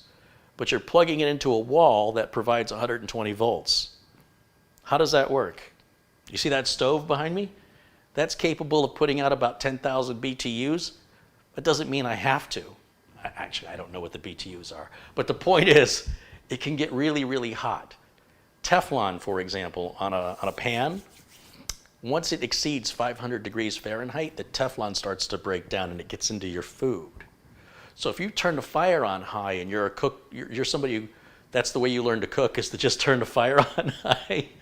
The pan keeps getting hotter and hotter. It doesn't just get to a certain heat and stop getting hotter.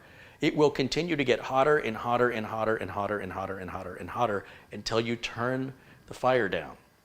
or until you turn the stove down. Your stove is capable of heating these pans to thousands of degrees. It's possible. But that doesn't mean you should do it, and it doesn't mean that it's not possible to cook something at 250 degrees. If you have some oil in a pan, some canola oil or sunflower oil, you need that oil at about 350 to 475 degrees if you're going to make French fries. You're going to fry something. But if you just put the fire on high and that oil gets to that 350 and you start frying your potato chips or whatever, or French fries, and then you walk out of the room and go watch some TV, it's going to get higher and higher and hotter and hotter. It's going to smoke, and then it's going to catch fire, and then your whole house is going to be on fire. But if, on the other hand, as it started to get hotter, you turn the dial back down, then you can maintain whatever temperature you want. Well, RAM speeds are no different. If you buy RAM that says it runs at 52,000, which isn't a thing, but let's just use an extreme example. The RAM says it's 52,000 speed RAM, but your motherboard says it only supports up to 2666. Guess what? Your 50,000 speed RAM is going to run at 2666. But let's say you buy some 300 speed RAM. Again, there's no such thing, but I want to use extreme examples. That RAM won't work because it can't go faster. Faster RAM can go slower. A Ferrari can do 90 miles an hour. A smart car probably can't. So just because a Ferrari can do 260 doesn't mean it can only do 260. 3200 speed RAM doesn't only run at 3200, it runs up to 3200. We good? It's a common question. It's a fair question. Don't feel bad. A lot of people, I don't know why they don't associate other things in their life, but I assure you there are common everyday analogies that apply to all of this that make sense, that it's not different with a computer. It's not like we make an exception and say it's only this. I'm not aware of any bit of technology that only, has this strict requirement. So, just so you know. And I do have a video about this. You should sign up for my Quick Tips channel. I don't know why, there's only like 5,000 subscribers. People say, Kerry, you talk and talk and talk. Who's got time to sit and watch a 4-hour video? Hey, we're just hanging out, man. You don't want to hang out. You don't want to be social. That's cool. That's what I got the Quick Tips for. The Quick Tips are like 5 minutes long on average, and they answer a very specific question like, should I use 2 RAM modules or 4, and why? Should I leave the computer on or turn it off? How much power supply wattage do I really need? What's the best CPU for gaming?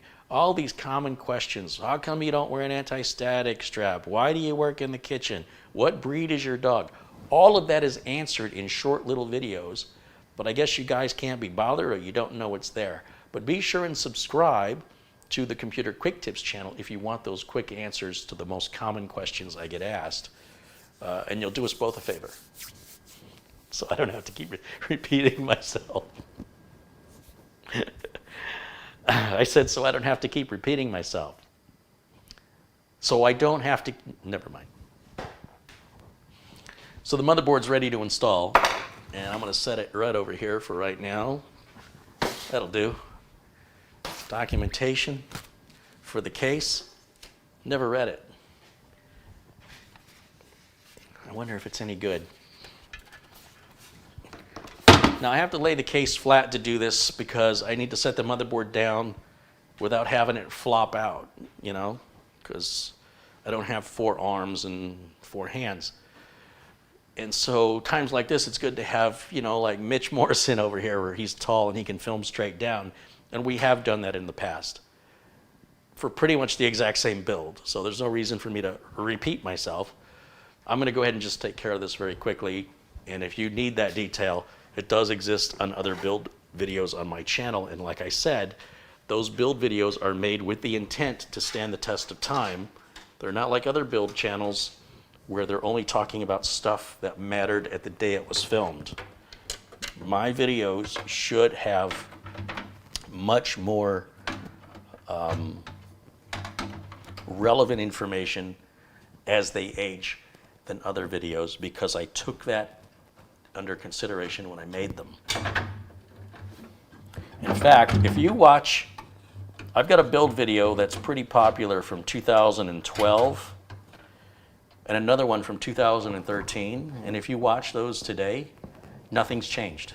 Everything is exactly the same except for the M.2 drive and the make and model of the CPU and cooler I'm putting on. Other than that, the process, the cables are the same, the case is the same, the power supplies are the same.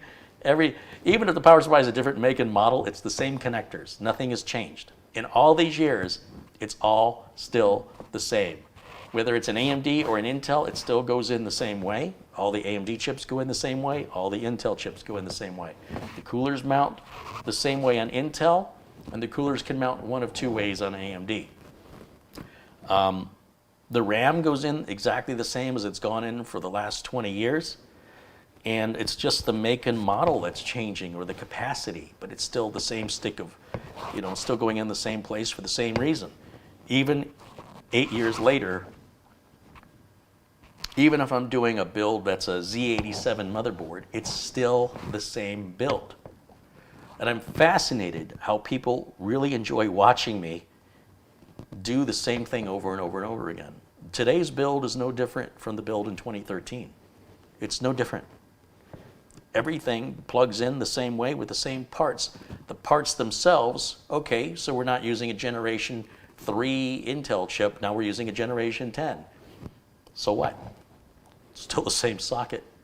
So we're not using a Z87 board, now we're using an H370 board. So what? Still, the board mounts into the same case using the same power connectors and the same mounting points. CPU goes in the same way. And I'm using a side cooler now instead of a Hyper 212 Evo, but if you want to put on a Hyper 212 Evo, they're still available today.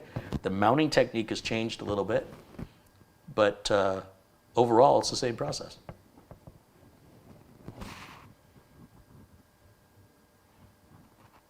That's how easy it is to build a computer. It's always been easy. These builds that I do, they get very, very repetitive.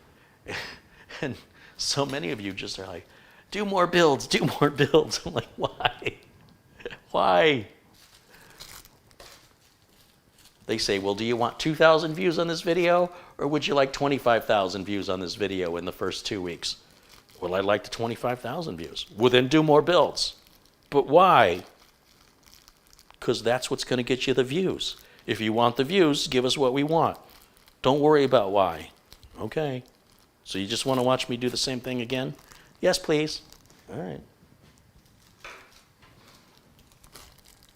So sometimes it drives me a little crazy, and I have to break it up with something else, whether I'm cooking and I want to show you a cooking video, maybe I want to do a Life 101 video, maybe I want to show a Subaru engine tear down or repair. I have to, or I would go crazy. Crazier. Let's face it, I'm a little crazy already. Or I'm the only normal one. I haven't yet got that one figured out.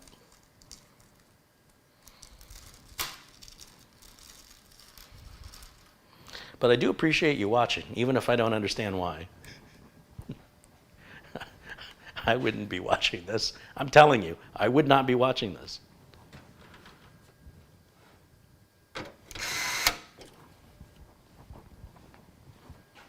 You know what I should be doing right now? I should be watching Tech Deals. That's what I should be doing. Their videos way more interesting.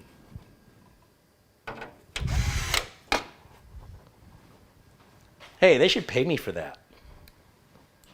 They got more subscribers than me. They don't need any more. No, they're seriously good. I like them.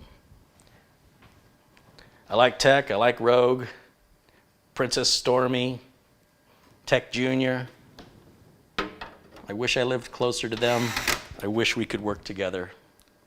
I wish we could collaborate and we could work together, because it's, boy, we seem like birds of a feather. I really like them a lot. I'm going to be a stalker. I'm just going to hang out by the door. I'm going to find out where they film. Can I get your autograph? Can I come work for you? I'll work your camera. I'll be your editor. I'll write some scripts. Let me be a part of this. I don't want to do everything on my own anymore. Let's work together. Well, you got to move to Texas. Okay, bye. Never mind. Enjoy your channel. I'm not moving to Texas. It ain't happening. All I did is put the 6 screws, one here. Sorry, 5 screws. 2 screws go on the bottom and 2 on the top. And then just 1 goes in the middle, even though the middle has 3 holes. That 3rd hole, as I mentioned, I put a plastic standoff in it because there's no mounting point for it in the case. And the other hole next to it is just a standoff with a post that holds the motherboard into position for us so it doesn't shift around where we're securing it. I want to make sure that I haven't accidentally blocked off any ports. This I/O shield is really tricky because it's got this metal tab that sticks out. And if you don't do it just right, that metal tab can get caught into that little USB port. And then you may not realize it until you go to use it, and it could short it out and prevent your board from booting. So I always like to look with some magnifying reading glasses and a flashlight at this stage. Actually, before screwing the board down, I should have already done it, but now's the next best time to verify that that is not in our way, and it looks like it's hard to tell.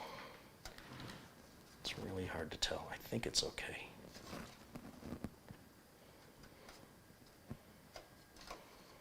Well, there's one way to know for sure. Just grab a USB port, USB plug rather, like a flash drive, and make sure that you can plug it in, that nothing's blocking it.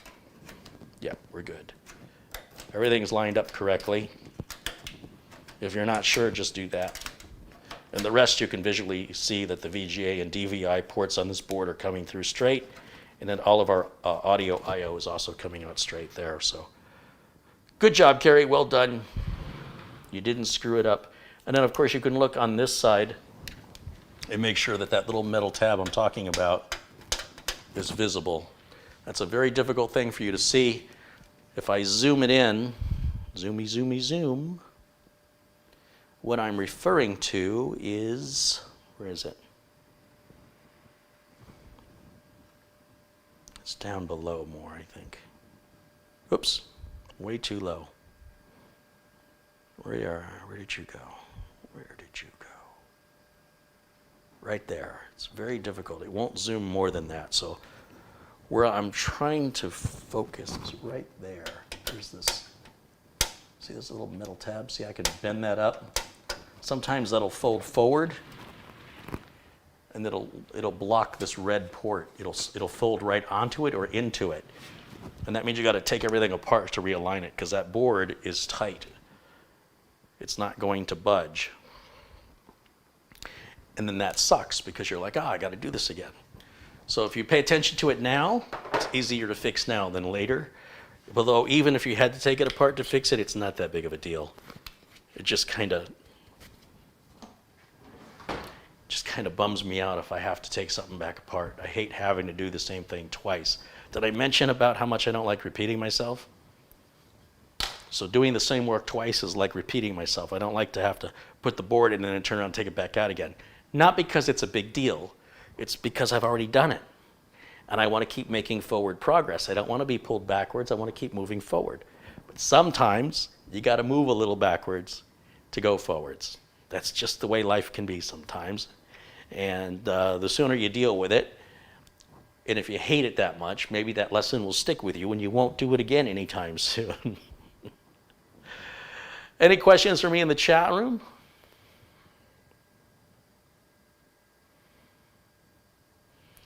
Rick Lake says, an interview with Tech Deals would be neat. Everybody's busy, but you know, I can reach out and let them know I'd like to do a one-on-one interview. I'm interested in his background, but also in Rogue's background too, and how all that sort of came about. I'd like to know what he did before YouTube, because he seems to have a real good handle and understanding of the workplace. A lot of tech YouTubers, they understand the tech, but they don't understand how it's used because they're either they used to work in tech, but they've been out of it for so long, it's obvious to me as a tech that they're not in the workplace and they're not dealing with what I'm dealing with. And I get the feeling tech and rogue, they have an understanding of practicality that is refreshing to me because it's missing from other tech channels. And other tech channels, like if you take somebody who used to be a tech and then they decide they want to do YouTube full time, it's just a matter of time before I'd say a year or two. By 2 years of being out of the business, you're out of touch with what's happening in the trenches. You can say, well, I used to work as a tech, but this technology moves so fast. And what the common problems are that customers are dealing with today is something you can only know if you're in it daily. And why I'm so impressed with Tech Deals is that they continue to talk about real issues as though they're in the business of repair, but they're not, as far as I know. So I'm trying to figure out, where is that knowledge coming from? Like if tech used to be a technician recently, that makes sense. But if he used to be a technician 5 years ago, then how is he still on the ball with what's going on? Like, how is he still so relatable to the industry? That's what I like about him, because that's what's missing, in my view, from other tech channels, and that's what drives me to do mine, because I feel like nobody else is doing it until Tech Deals came along. Now, there are some folks like Tim's Computer Fix that show you real repairs. Was it Adam Ant IT in the UK shows real repairs? Louis Rossman will show you real board level repairs on mostly Apple products, which, you know, obviously it's a level of repair I don't do, but at least it's somebody showing you their real job. You know, that they're taking accountability, liability, and responsibility for other people's equipment that they're held accountable to when it's returned to the customer. And they're earning their living based on how good they are. So if you're not good at what you do, you're not going to be in business. There won't be a Tim's Computer Fix. There won't be an Adam Ant IT, I think is what it's called. There won't be a Louis Rossman repair center, whatever his repair center is called. Do you understand what I'm saying? And then it just becomes a tech channel where we talk about products and we read all the press releases and we run our benchmarks and then we say whether or not it's a good value. That's not being a technician, that's being a tech journalist. And that can be refreshing though, because a lot of, when I first started, a journalist was a journalist. There wasn't such a thing as a tech journalist. What it meant was, if you were a journalist working for the newspaper, then you covered whatever story of the day your editor told you to cover. This puppy was rescued from a sewer. Go interview the fire department and talk to them and get a picture of the puppy. And then when you come back, there was a fire on 3rd Street in Maine where a person died, and cover that story. And then tomorrow, I want you to cover the new Apple iPhone that they're introducing. So these journalists would be writing about tech and had no clue what they were writing about because it was just another story. When you have specialists in tech writing about tech, me as a tech, I enjoy that because I say, okay, I'm getting some real info here. Sometimes they go a little too far, like they just get into this minutia that in the workplace doesn't matter. If a case runs 3 degrees hotter than another case, it doesn't matter in the workplace. That's a hobbyist, enthusiast, anxiety concern that doesn't exist in the workplace. But I will say, there are always exceptions. When Anthony Remus at Remus Computer Solutions is overclocking a build, 3 degrees can make a difference. But that's not normal. That's not a normal build. You know, Anthony is a specialist. So when we talk about specialists, that's not really something that I would think I'd make a video for and say, here, this is just for this many people. You know, I'm going to make this video for this many people. I'm making videos for everybody. I want it to be universally acceptable, regardless if you're a beginner or an expert. In fact, if you're an expert, I just hope you're just here hanging out because I'm not going to teach you anything. But it's the beginners I feel are the ones that are left out.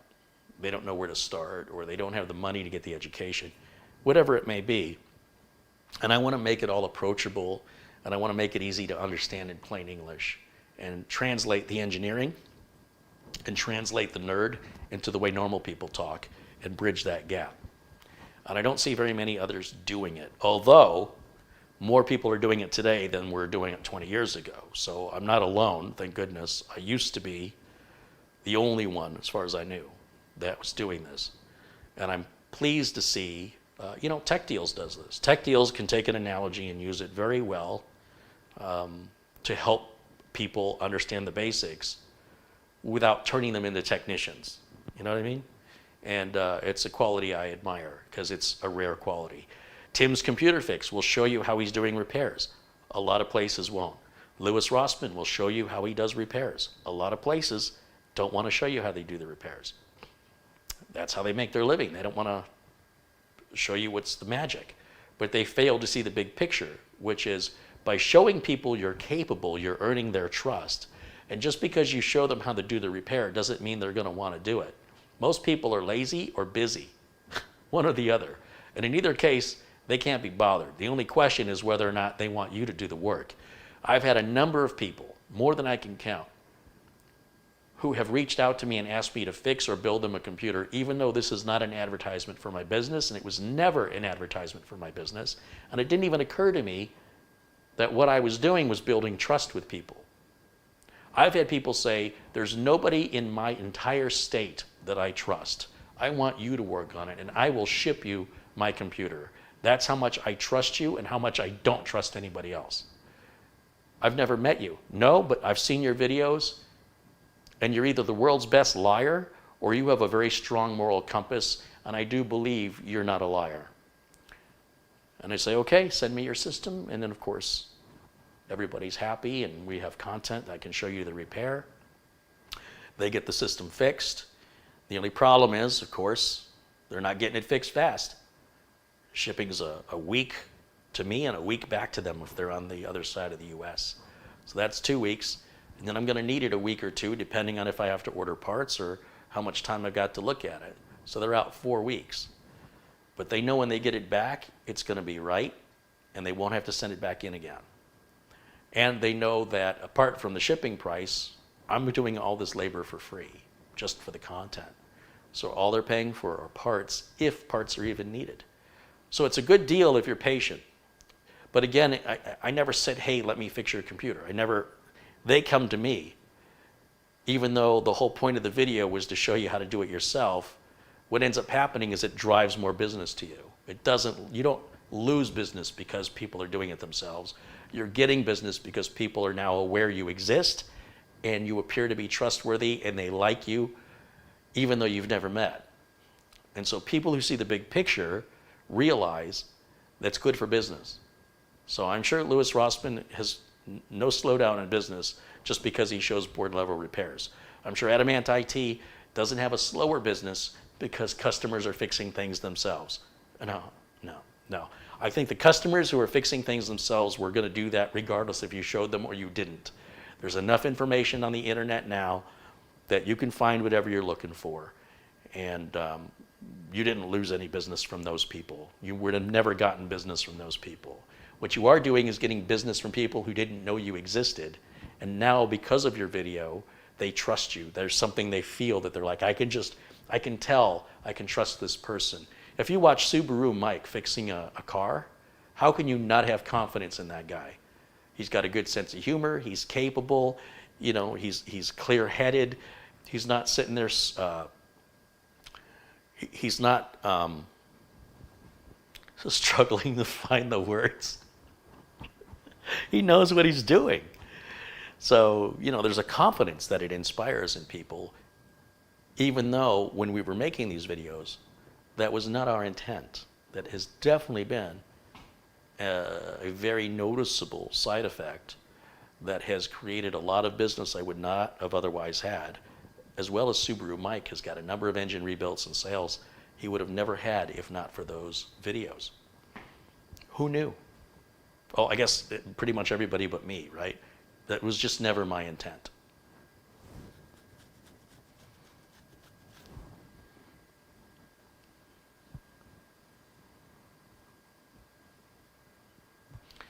Jitesh says self-marketing and showing the actual work equals trust.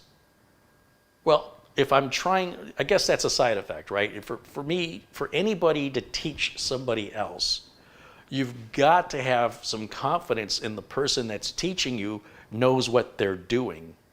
Otherwise, do you want to take diet advice from somebody who's fatter than you, right?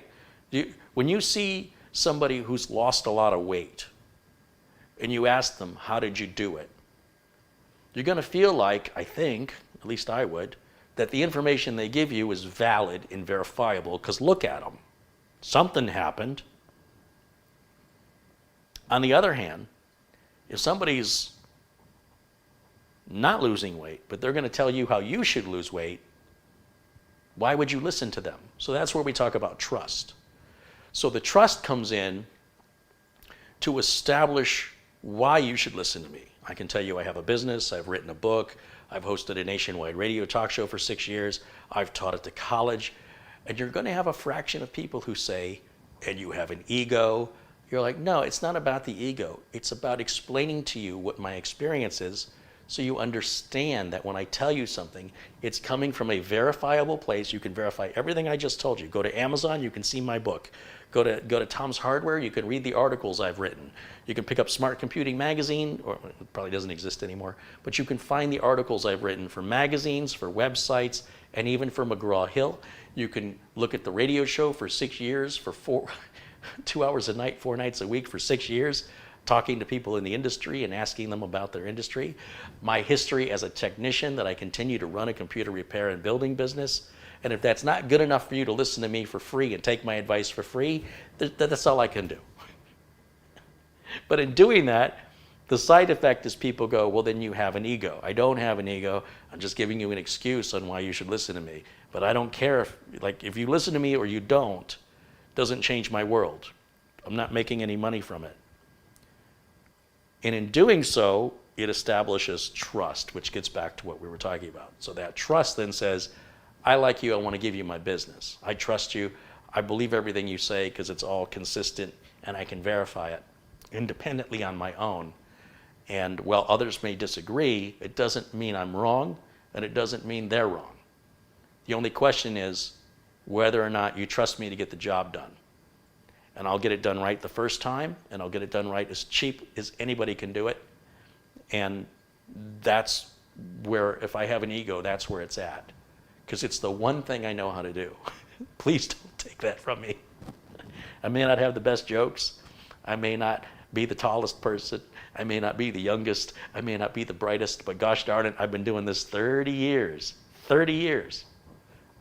I must know something about this, or I'm just the luckiest guy on the planet. So we've got the motherboard, getting back to the build. We've got the motherboard installed, and everything is ready to go, except I still have to install the RAM and the heatsink, but this is that opportunity for me to plug in the power connectors to the board. So we have the big 24-pin and the 8-pin CPU power that I want to get on now before this one up here, before that big heatsink. And I also want to hook this rear case fan because that header is up there too, which is also hard to get to once the heatsink's put on. Now look, if I put the heatsink on, it's just 2 screws to take it off. It's not like it's the end of the world and it's a big deal. I don't like going backwards. So coming around the back of the case, we also have these front panel headers to hook up. That is the power switch, reset switch, power LED, and hard drive LED. You've got the microphone and headphone jacks, and then 2 USB 3.0 ports. That's all these cables. This intimidates people, but it's super easy. And I have lots of other videos that show the close-ups. It's all the same. Same as it was years ago. It's all the same. It goes on the same place on the motherboard, the same way. It's even the same case I was using. So they're the same cables. So everything is always the same.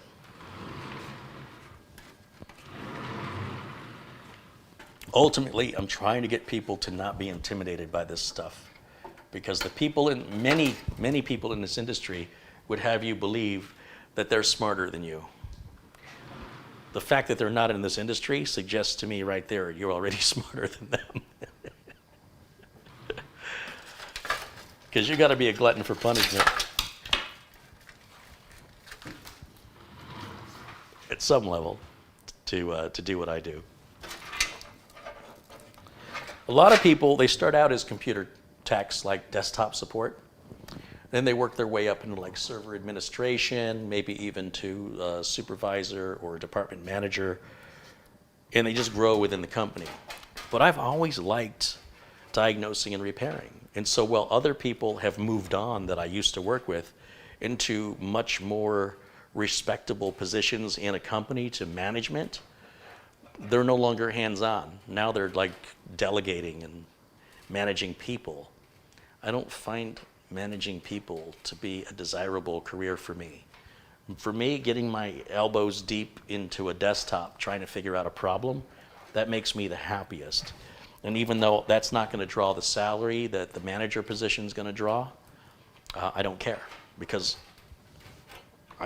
I want to do what I enjoy doing. Now, if I enjoyed managing people, well, that'd be a different story.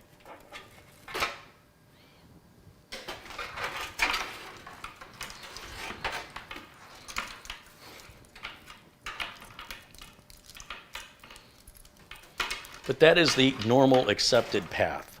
You start as desktop support, you work as a technician, and then you move up into management or into server administration. That is the normal path of success in this field, and it never was desirable to me. And I'm the only one I know like that. I don't know anybody else who has stayed a hardware technician for 30 years. Everybody I know who used to do this does not do this anymore, and they haven't done it for a long time, and they don't miss it. And that's the difference between me and them. It's in my bones, it's in my DNA. I can't help it.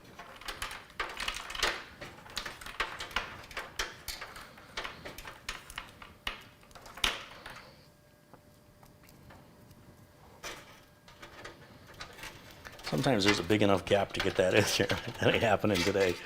So we'll go underneath that one.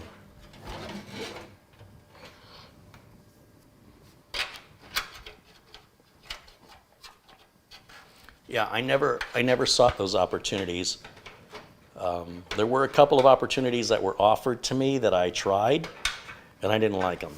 So I don't know if I gave them a long enough chance, but there was an opportunity over, it was a, Charles Schwab still exists, doesn't it? I had an opportunity that was pretty nice over at Charles Schwab as far as respectability and pay goes, but I didn't like the work. People were fine. It just wasn't the kind of work I wanted to do. So I took a pay cut so I could continue to do what I like to do. There's not many people in the world that I've ever known who put money second. A lot of people work a job they hate because they have to. I work a job I love. I just don't necessarily make the kind of money I could have made if I wanted to do something different for me, you know, and just kind of follow the same path that most people follow is in the support realm. And it's not good, it's not bad, it's Carrie being Carrie, you know, it's just how I go through the world. I don't know what to tell you. I don't know why I'm like that, I just am. So, I'd rather be happy than be wealthy. All right, my front port umbilicals. Let's see, this is our front port audio cable, and I'm going to run that right through the back here, through that little gap at the power supply. And if that wasn't available, if your power supply or your case doesn't have that little gap, you'll just run it through this. You know, whatever the closest little wire management hole is that you can hide it as best you can. Wire management is always sort of a judgment call. You have to sort of decide. There's no right or wrong way to wire management. It's just whatever looks best It's a personal preference and how much effort you're willing to put into it to make it look good. This case has no window on it, so no one's going to see in here. I mostly do this because I'm going to have to work on this system years from now to upgrade it. And I want all the cabling to be nice and neat so that when I work on it, whether I'm upgrading it or replacing it in 5 or 6 or 7 or 8 years or whatever it is, that I'll be able to get in and get out real quick because all my cables are nice and neat. And if I'm not the one working on it, well, then I just did a favor for the next person who does. But I'm assuming that's going to be me. And if the customer should want to take the panel off and look inside, I want them to be impressed with what they see. I want them to see that I took care and pride in my build, and that it's obvious by looking at it. People notice. And people think, more often than not, that if you spent that much time and care on the cables, I can only imagine how much time and care you spent on things that actually mattered.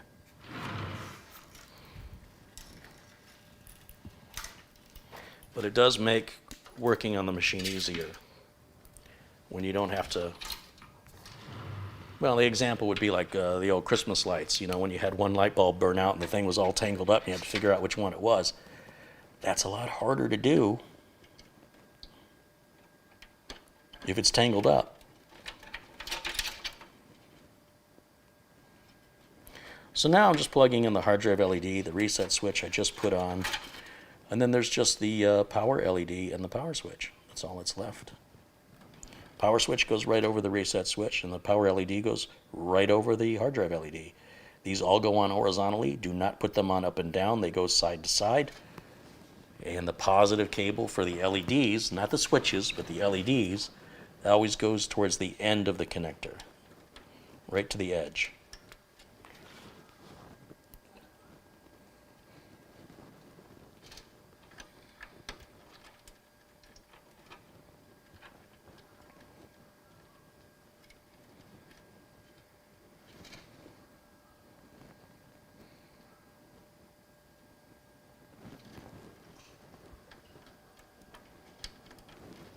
Probably not the best camera angle for you guys, but there it is. It's hooked up. So power switch, power LED, hard drive LED, reset switch. This is our USB 3, our audio. We've got our CPU power and motherboard power. So now I can put on the heatsink, which will require some thermal compound.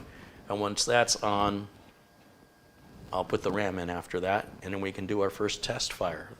Oh, you know what? I better hook up this rear case fan. I just realized I haven't done that yet. This is a cable that's a good idea to wire tie or zip tie. Don't use wire ties. The excess cable now. Again, when that heatsink goes in, this whole area is going to be real tight to get your hands in. So if we grab some zip ties right now, like I know that I just need that cable to run right here. It's only going to be this long. So I can kind of guesstimate by looking at this cable. I can straighten it out, and then I can just start folding it back and forth. And it doesn't have to be exact, and you don't want it to be too tight anyway. You want to give it a little play so it can wiggle around a little bit without unplugging itself. And I just want to leave enough excess.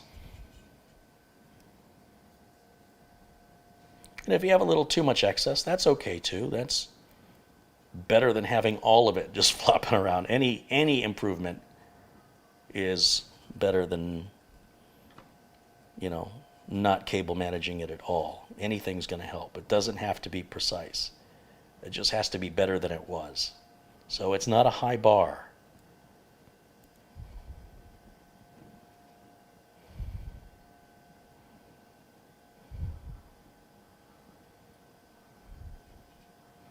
And I try and make the cable completely flat, but that's just me and my OCD. Even that doesn't matter.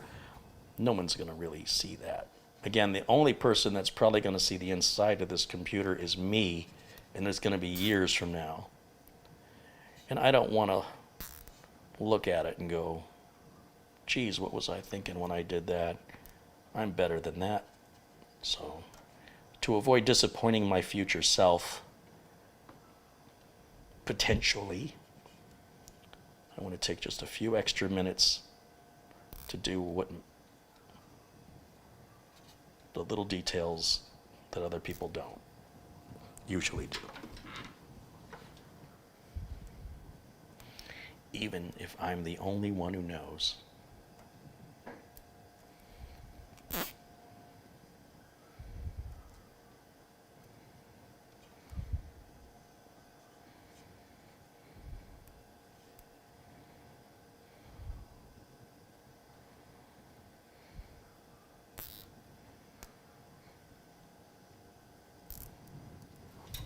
And then I got to cut those little pigtails off.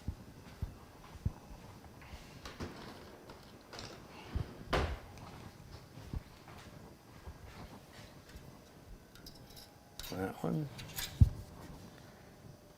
Be careful not to cut your wires, guys, because that sucks. You're pretty much going to have to replace the fan, or you're going to do a hack soldering job or patchwork. No matter how good you are, it's going to be a hack job, as far as I'm concerned.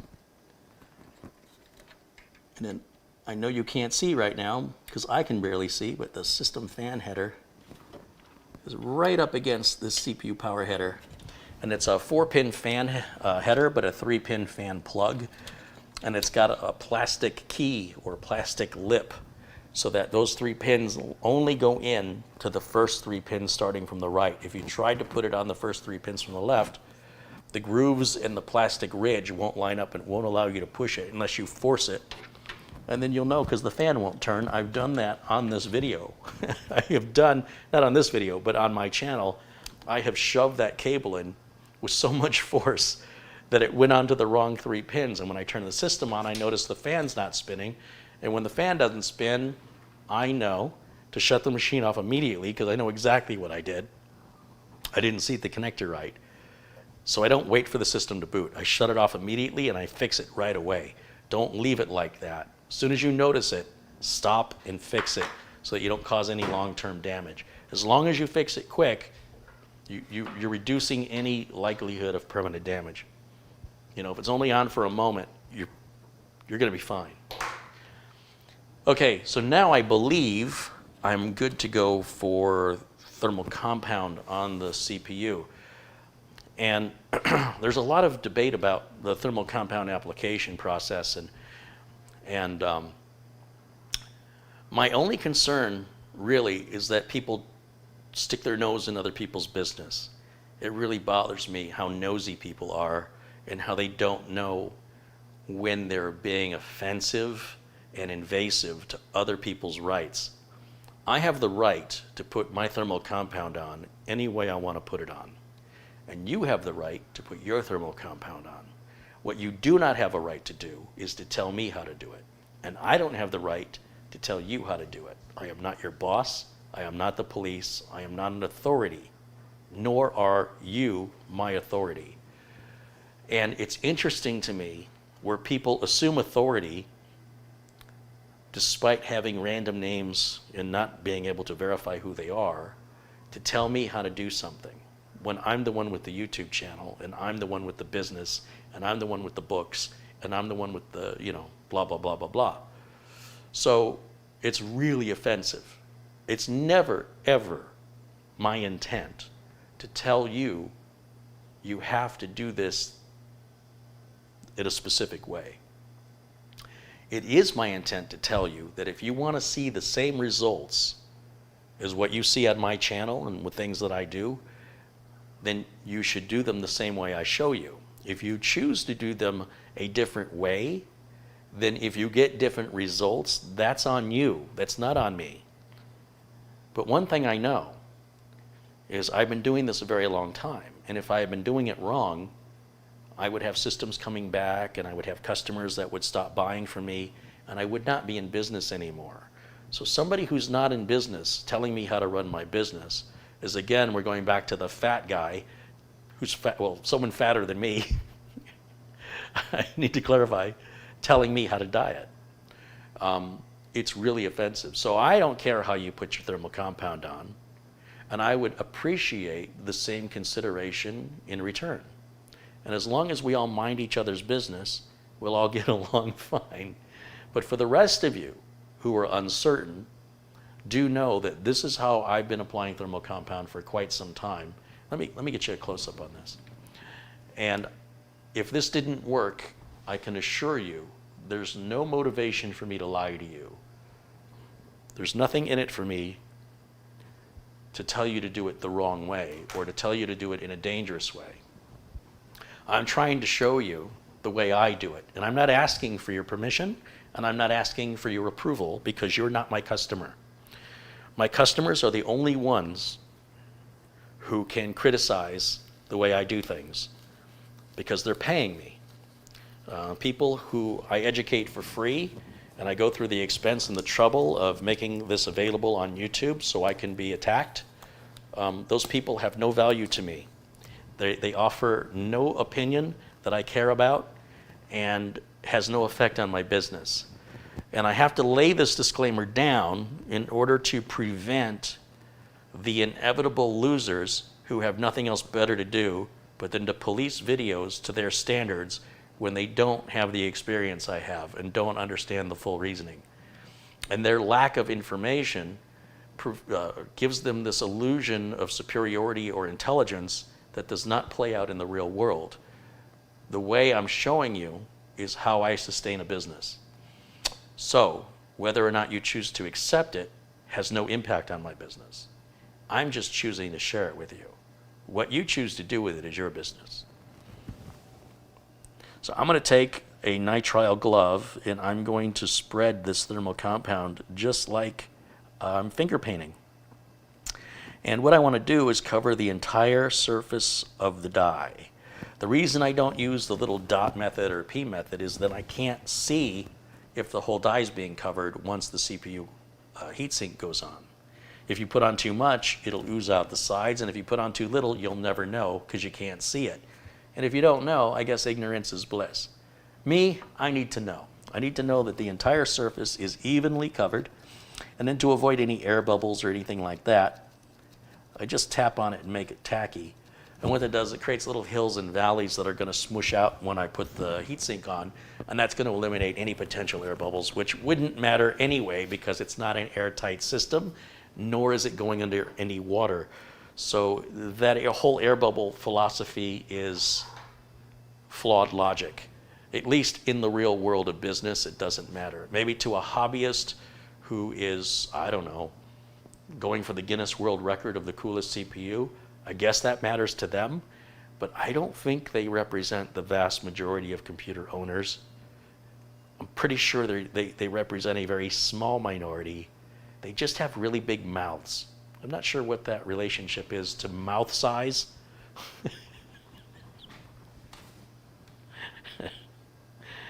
There's a correlation.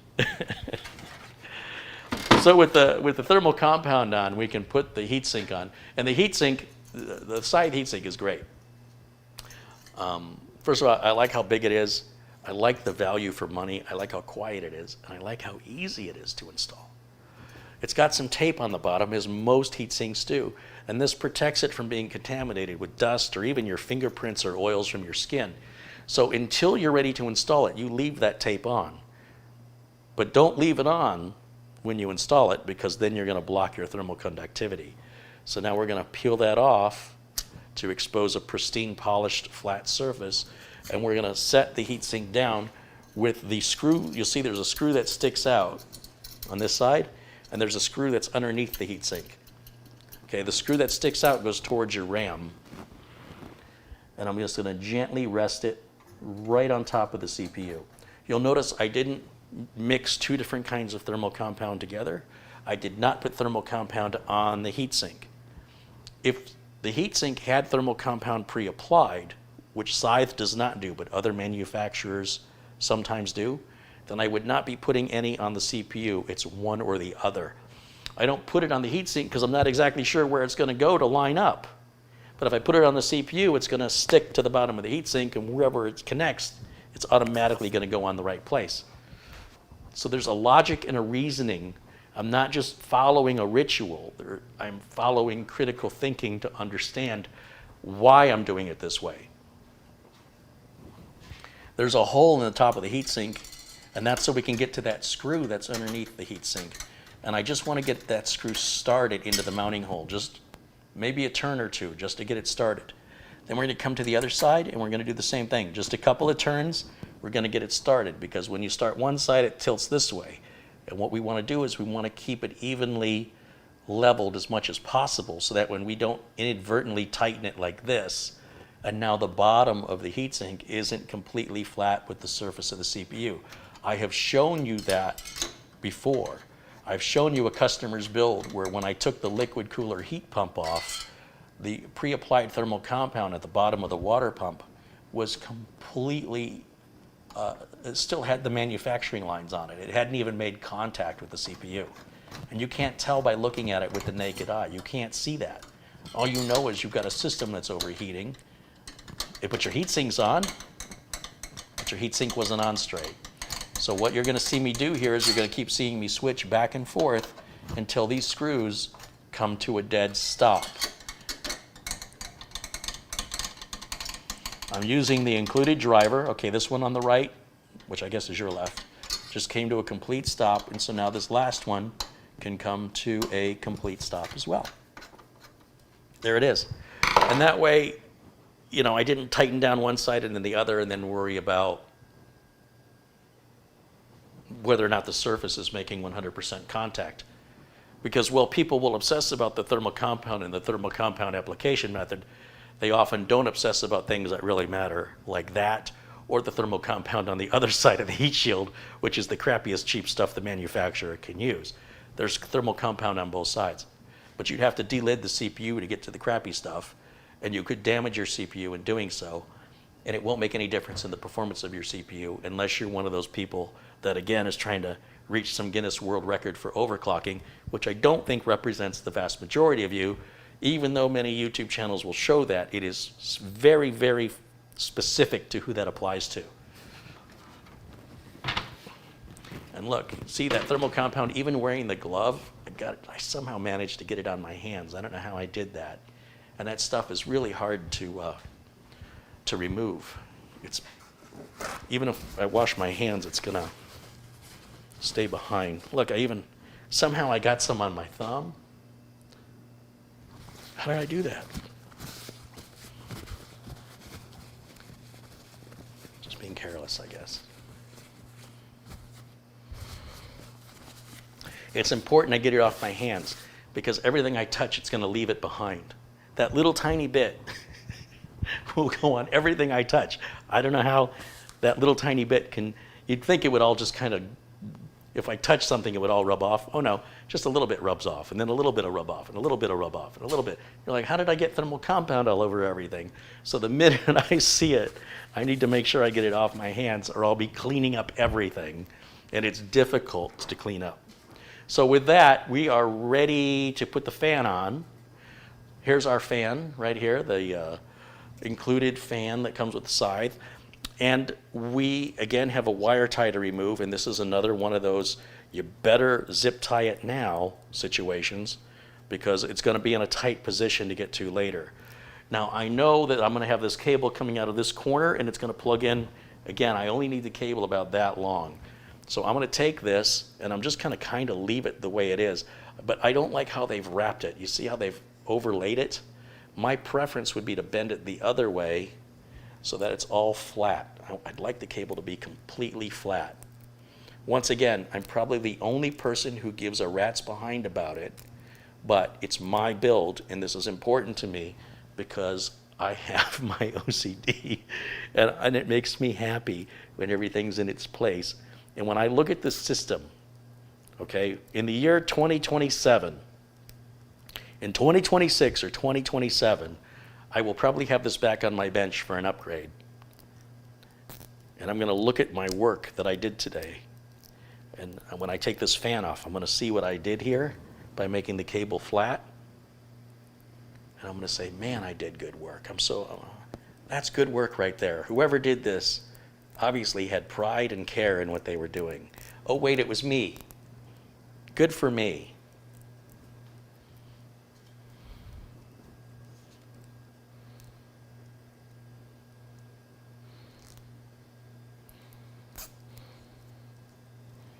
So I'm going to use 2 zip ties just to make it look as pretty as possible. Again, no case window. Nobody's going to see it but me. This is just for me.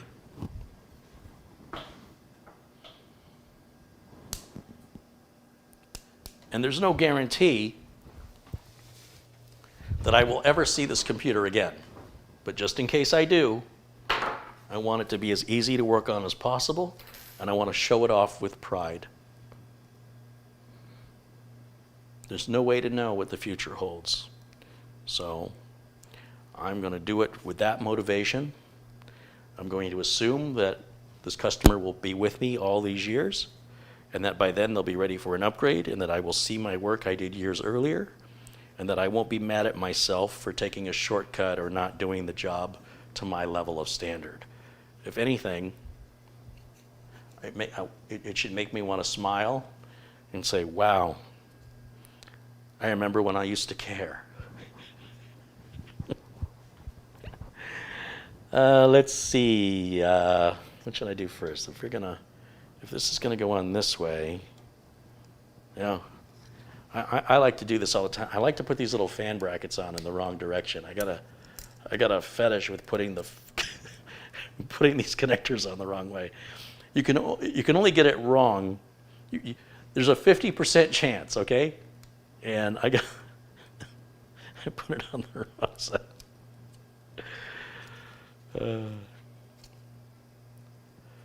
That cracks me up.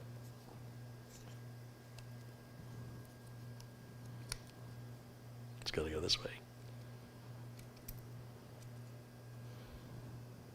Is that right? Yeah, it's got to go this way. So that's 90 degrees off. What do you want? Perfection? I'm not a robot. I don't care what you heard. See, instead of putting it here, it's got to go here. No big deal.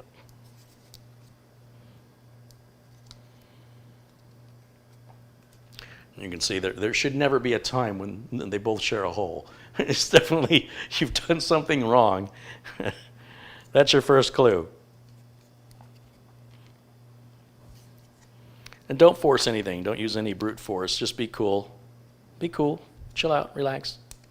Enjoy your build, because when it turns on and it works, you're going to get this little dopamine released in your brain, and you're going to be like, that was so cool. I want to do that again. But it's very expensive to do it again. So take your time and savor it. Unless you have a lot of money or you want to go into business and get paid to do it. I'm lucky.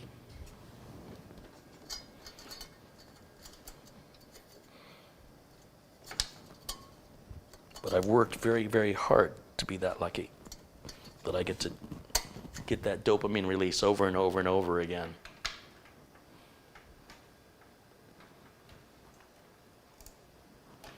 I put this on wrong. What I like to do, you see right here, you see how this cable is coming out of the bottom? I want this cable to come up here at the top, instead of down here. So I'm just going to pull on this little wire hanger. We can start at the bottom, pull that down.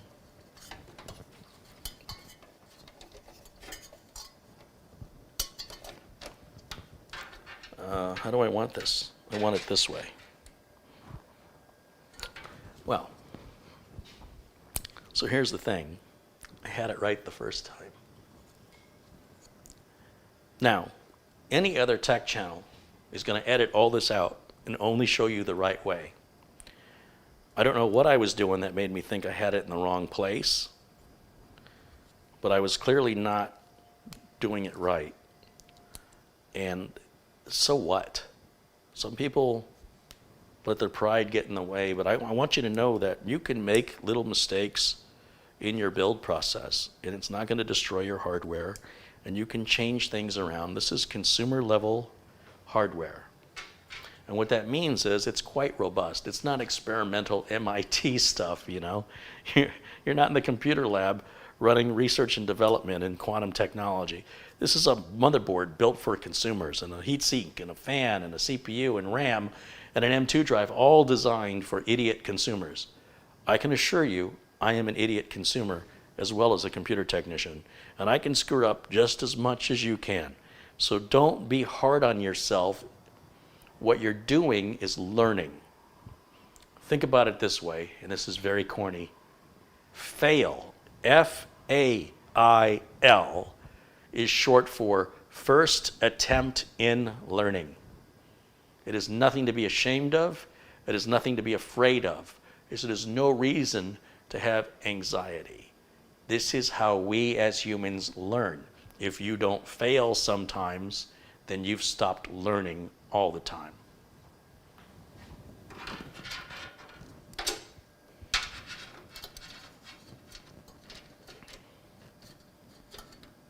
And I will say this, even if somebody fails, they shouldn't quit, they shouldn't give up, they shouldn't be made fun of, and the person who's doing the criticizing should be the one that's laughed at, because they're the ones not doing anything.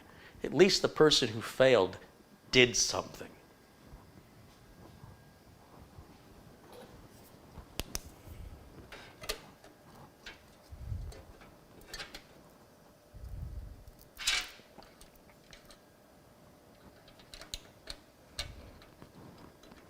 I'm just trying to get the fan header onto the motherboard there and get that wire wrapped cable out of the way. That looks pretty good. I'm happy with that.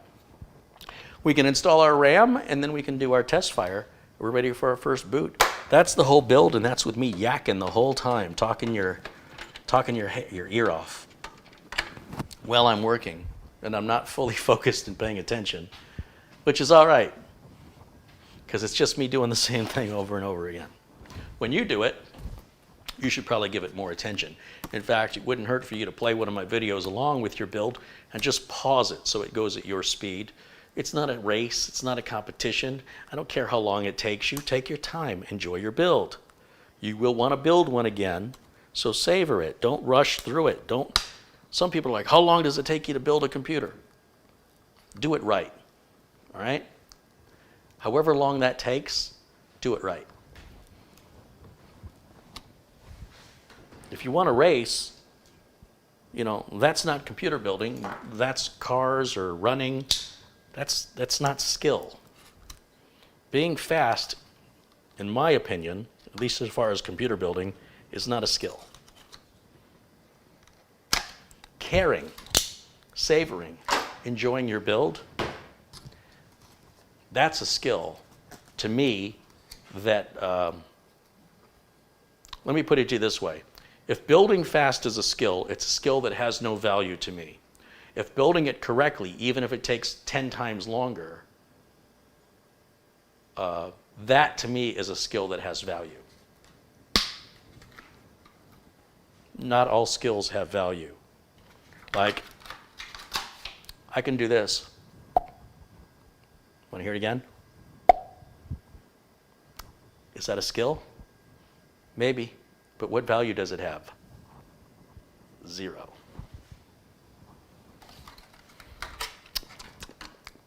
Tastes like thermal compound.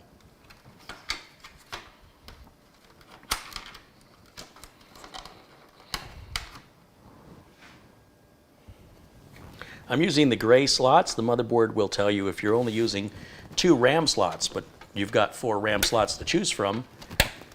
Some motherboard manufacturers will recommend putting the RAM into certain slots. On Gigabyte, they don't care. Just either use the 2 gray ones or the 2 black ones. Don't use one of each. You either use them all or put a pair in one color and not the other color. And that's how you go into dual channel mode for best performance. It'll still work, and you won't know any better if you're a novice. You'll think you did it right, but you'll be wrong. And your system performance won't be as good as it could be if you'd have done it right. But that doesn't matter. I'm not using your computer, so I don't care if it's not running optimally. You think you did it right, you're happy, everybody's happy, leave it alone. Okay, we're ready to test fire this bad boy. So,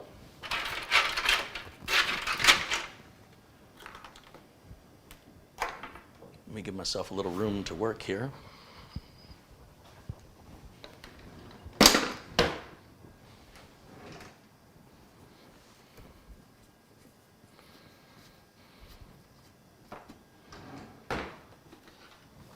What do you think, Baby Yoda? You think it's going to work? What do you think?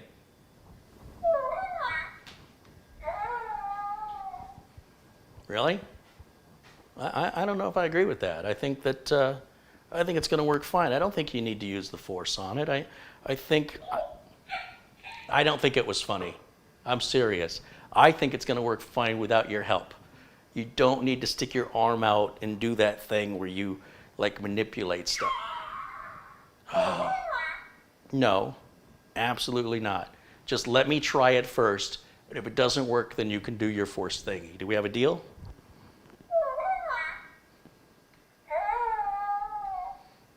I think he's good. All right. Power cable, keyboard and mouse. Can I plug in the power cable in the mouse? Is that okay? You gonna be all right with that? You're not talking to me now? All right, that's fine. You want to wait and see? We'll wait and see. Stare me down, I don't care.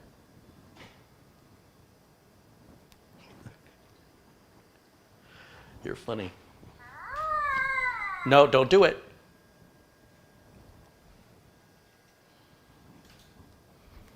All right, let's see here.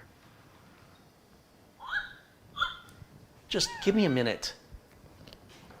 All right, plug the power cable. Power cable.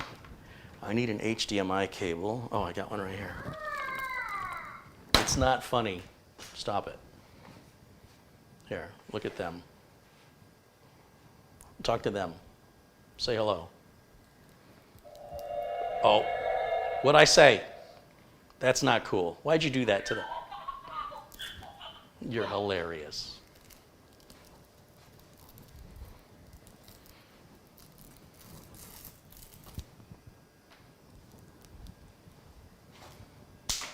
You get away with things because you're cute. Wonder what that's like. HDMI cable's plugged in, and then we're going to run that back to the capture card.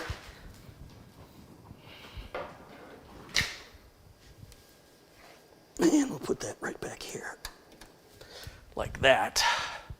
Okay, so keyboard and mouse is plugged in, HDMI is plugged in, power I have not plugged into the wall yet. I'm going to switch the switch on the back of the power supply to the off position. I'm going to plug into the outlet, which is right around here. I wish I could plug it in over here so you could see better. I don't know if I can make this cable reach.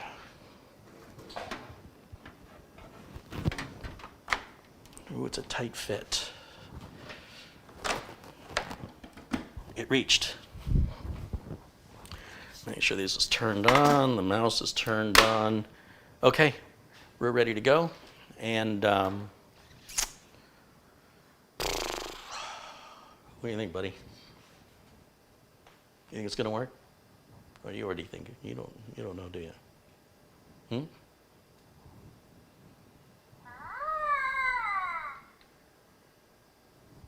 He's non-committal. Basically, I think he just said, let's see. All right, well, let's see. We're going to go over to camera input now. That's what I said. We're going to go to camera input 2. Does she want to do it? Okay, then. All right, so camera input 2, which is going to say no signal. That means there's no signal coming out of the computer. We're going to...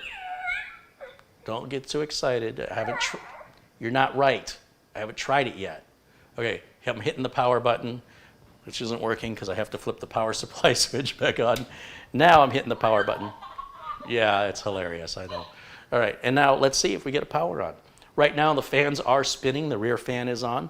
The front, the CPU fan is running. And if you, oh, there's our post. Here we go. It's already up. And in just a minute, it should say there's no bootable device. It may reboot several times. This is normal.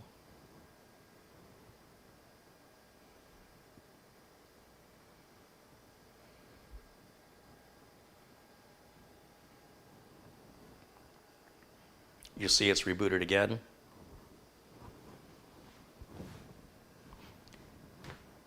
And maybe it'll just take us in the BIOS. That's fine. We can check our BIOS version, to see what version we're on. I can't remember what the latest version, F14 I think was the latest for a while. I've got a Windows 10 installation flash drive here. I'll show it to you. It looks like this. And this has the latest 20H2. You can download it. I have a video that shows you how to use the Windows 10 media creation tool. It's totally free and legal. Activating it costs money, but getting it and installing it's free. So this is 20H2. I'm going to go ahead and plug that into any USB port in the back. And then I'm going to turn this computer off. You'll see the fans are running. I'm going to shut that off. And now when I turn it back on, it should go ahead and automatically boot right off of that flash drive because it has nothing else to boot from. So if you'd like, I can minimize I can put myself somewhere. And then you can see us both. Right, buddy? You with me on this or what? Do I have to tap you on the head to get your attention?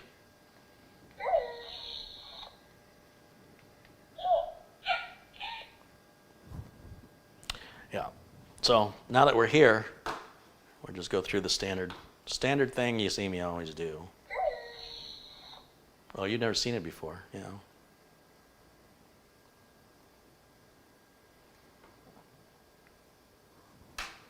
When you build... Yeah, that's a good point. Basically, Baby Yoda is telling us that you don't have to enter a product key, and nor should you. Just right here, it says, I don't have a product key. He don't. He's trying to force activate Windows 10. That's not cool. That's like piracy. That's not a good Baby Yoda. So we're going to go down here. We're going to say I don't have a product key, and then we're going to select the product key that we do have, which will be for Windows 10 Pro right there. And then we're going to hit next.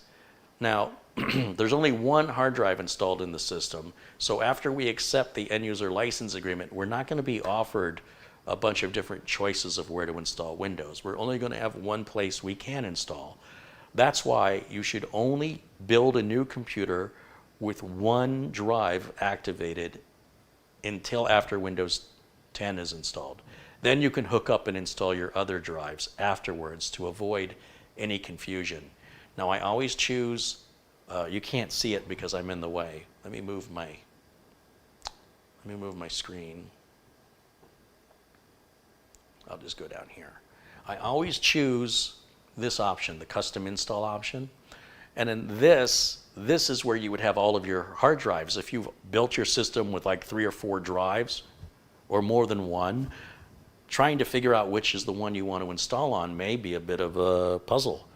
So if you can't use them now anyway, so there's no point in hooking them up. You're just making your first boot take longer. So just have your main bootable drive installed and hooked up for right now. And then go ahead and tell Windows 10, once again, my screen is blocking where I need to be, so I'll move myself over here. And so this is the only drive we can install to. That's the Intel 1 terabyte. Did I call it a terabyte? It is a terabyte. It's 1 gigabyte? Hold on a minute, I'm having a brain seizure. It's not a megabyte, it's not a gigabyte, it's a terabyte. It is a 1 terabyte drive. That's what it is. I don't know what my problem is today. Anyway, it does. When we say 1 terabyte, we're rounding up. 1,000 gigabytes is 1 terabyte. 1,000 terabytes is a petabyte.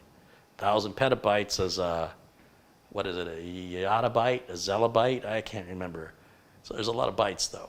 Anyway, that's the one drive we've got. That's the one drive we want. Windows 10 is going to automatically partition, format, install Windows 10. It's really embarrassing when I get mixed up with gigabytes and megabytes, but everybody does it, right, Baby Yoda? Even you do that. Don't you do that? Yeah? Yeah? No? Yes? No? He's not talking to me. Hey, I'm talking to you. Hey. Hello?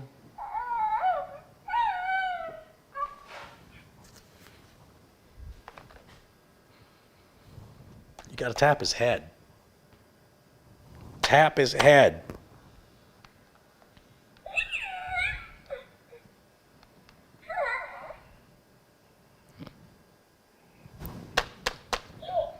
Use the force on them.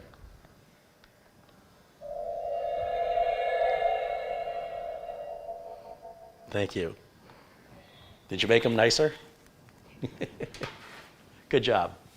You've just earned dinner.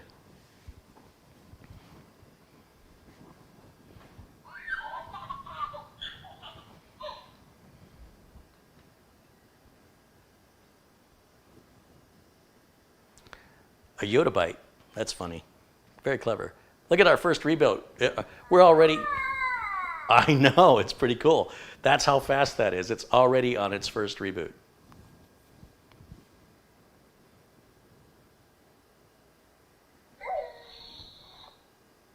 Relax.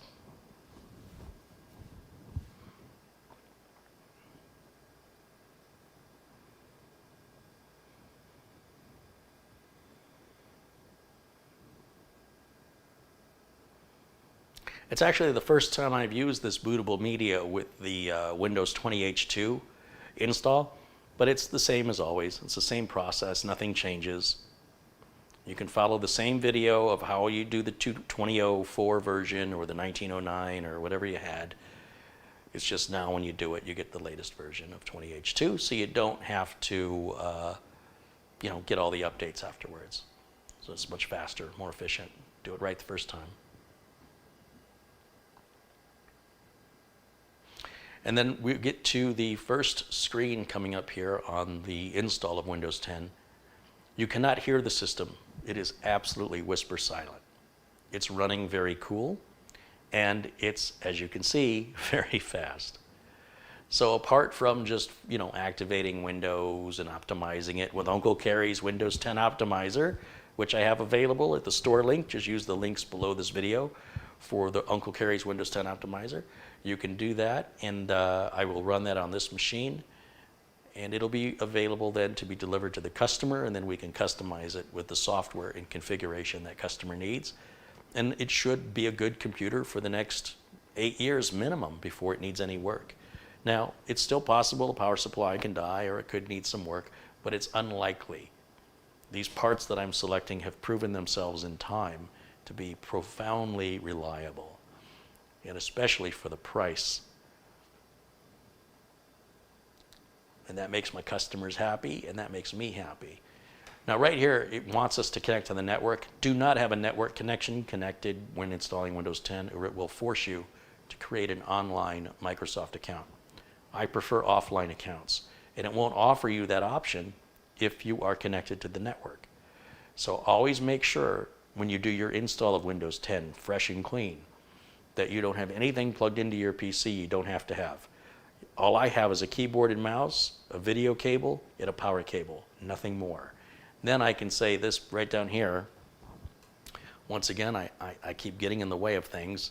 You'll see it says right down here that I'm not going to connect to the network. I don't have a network. And it's going to ask you again, and you have to tell it twice, continue with limited setup. Like, yeah, it's real limited because I don't have an online account. Nice phrasing. And then here it wants a username. Now, I'm not sure which user this is going to, but I'm gonna assume it's going to that person, but we can always change that later. Hit next. I'm not setting any password. If they want a password, they can set it. And I generally turn all of this off except for location settings. And of course, that'll help with daylight saving time. When you're anywhere but Arizona, it'll adjust it for you. Also, if you want to type in like restaurants near me, leaving location on can make that easier. Once again, none of these changes are unchangeable or reversible. The end user can change this at any point in time. But that's the default I prefer. And as far as Cortana, they don't use it. So again, it's a personal choice. And now it's just wrapping up the final process of the Windows 10 install, and will get us to the desktop. And that's the end of the build. We're pretty much done except for activating Windows. We'll have to install and activate Microsoft Office for this client. When it's delivered, we'll configure their network drive. We'll map a network drive. I've got some cable management to do, which I despise. I don't like doing it, but I'm always very happy with the end result, so it's worth doing. And then the panels go back on it, and I'll put a sticker on it that'll say built in November of 2020. So in 5 years from now, when we're looking at how old the computers are in the office, since they're all not built and delivered on the same day, month, or year, we know the age of the computers and we know what to expect from them. So if a customer is saying, I'm having some problems with this computer, my first question is that a new computer or an old computer? And because they all look alike, they say, I don't know. So I say, look on the side, there's a sticker, and it says built with the month and the year. What does it say? Well, this one says built November 2020. Okay, so we have a good computer there, something else I need to look at. If they say it says November of 2012, I'm like, I'm not surprised you're having problems. I'm surprised it's been this long since you've had any problems.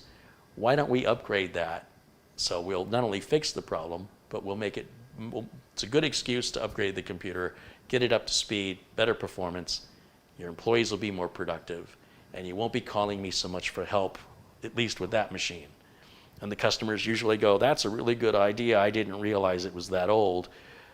We certainly got our money's worth out of it. Can you build us another one that'll last that long? And here we are. And that's how you potentially keep your business running for decades instead of just years. Keep those customers happy, keep those customers coming back for more.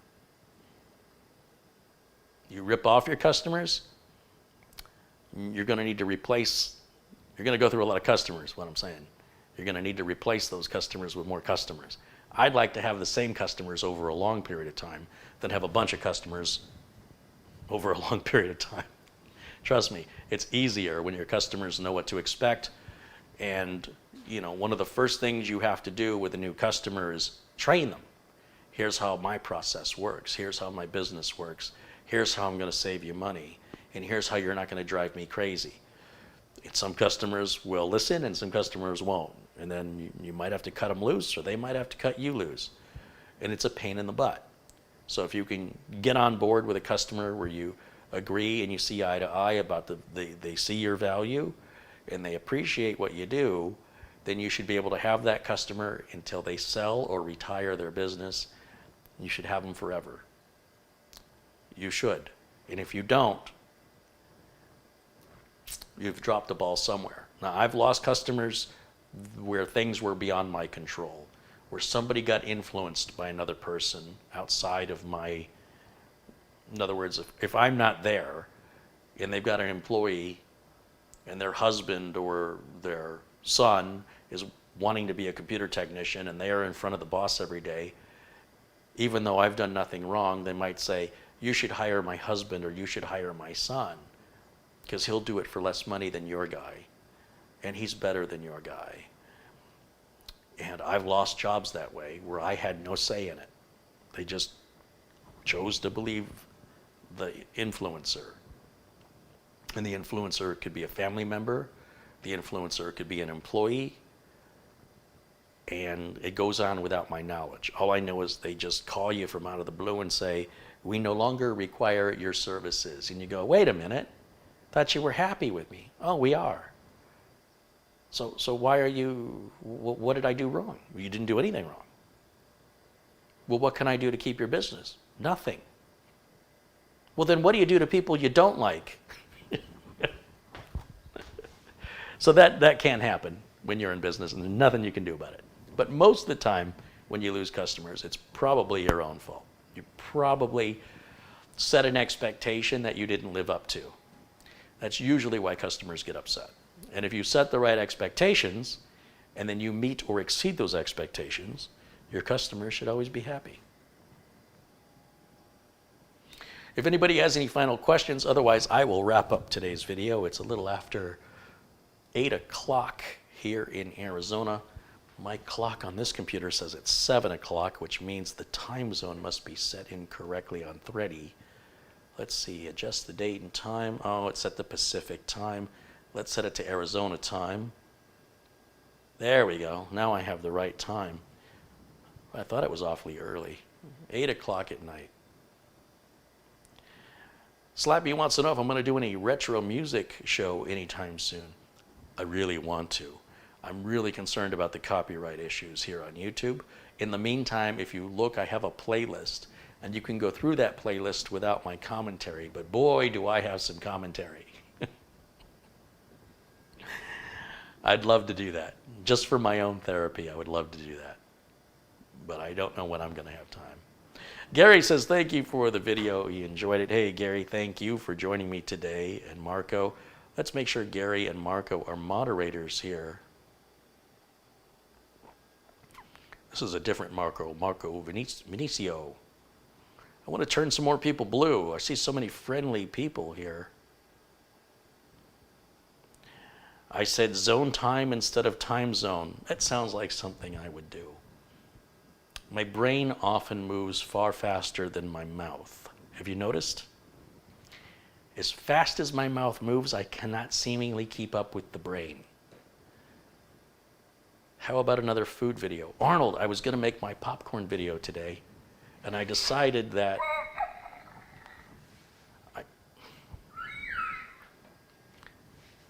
somebody likes popcorn. I decided that I would put my customer first because he told me so. Okay, you told me so. Anyway, I needed to get this done for this customer. I really needed this done last week. And I got to do 2. Don't rub it in. I have to do 2 more. So this is 1 of 3. And I had to. But I do want to revisit the popcorn because I got this. You get excited about that. You'll get some. I'll share it. And then there's a couple other, like the Life 101 video I want to do, and a couple other food things I want to do. But it's all time. It's all just time. But thank you for asking, and I'm glad that you enjoy them. Martin says if you're demonetized, it doesn't matter. It does matter, because if YouTube shuts the channel down for a violation, the whole channel goes away. It's not just about money now. So it does matter. Make no mistake about that. They will shut the channel down.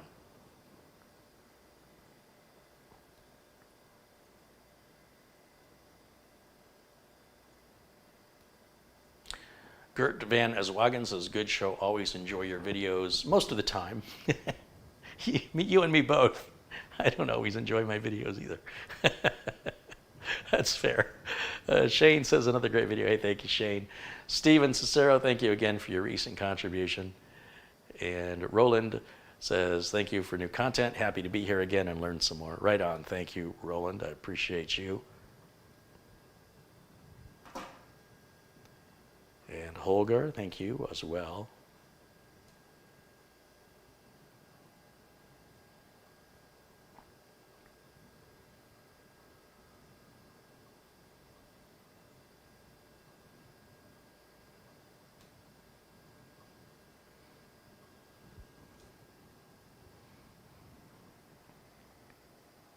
Oh, today's Friday. That means there's a new Mando. You're on TV tonight. Episode 2. Season 2 is on. It's streaming right now. Why are you still here? Why am I still here? I need to be watching that. It's the only thing on TV worth watching right now. John Williams says, thanks. Thank you, John. Chris Rains, thank you for your kind words. Rock and Rob, thanks for all your contributions. Thanks for your support. Edwin Ojeda, same to you. Thanks for your contributions. Thanks for your support. Unique says, shout out from Jamaica. Always fun watching it. Right on. Love to have viewers in the Caribbean. That's pretty darn cool. Or is it the Caribbean? Caribbean? Caribbean. I don't know.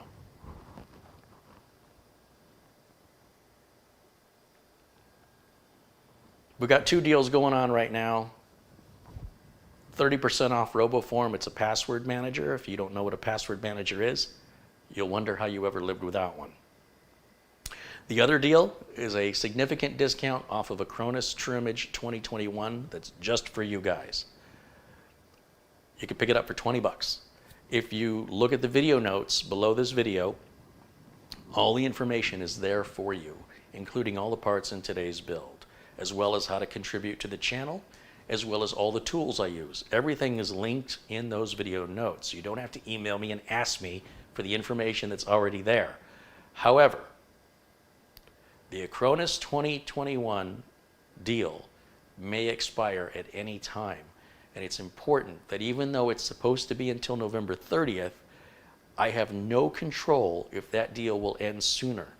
So if you're thinking about it, if you're on the fence about it, I'm telling you, you better get it now, because I just don't know. I don't have a lot of confidence that this is going to last to the end of the month.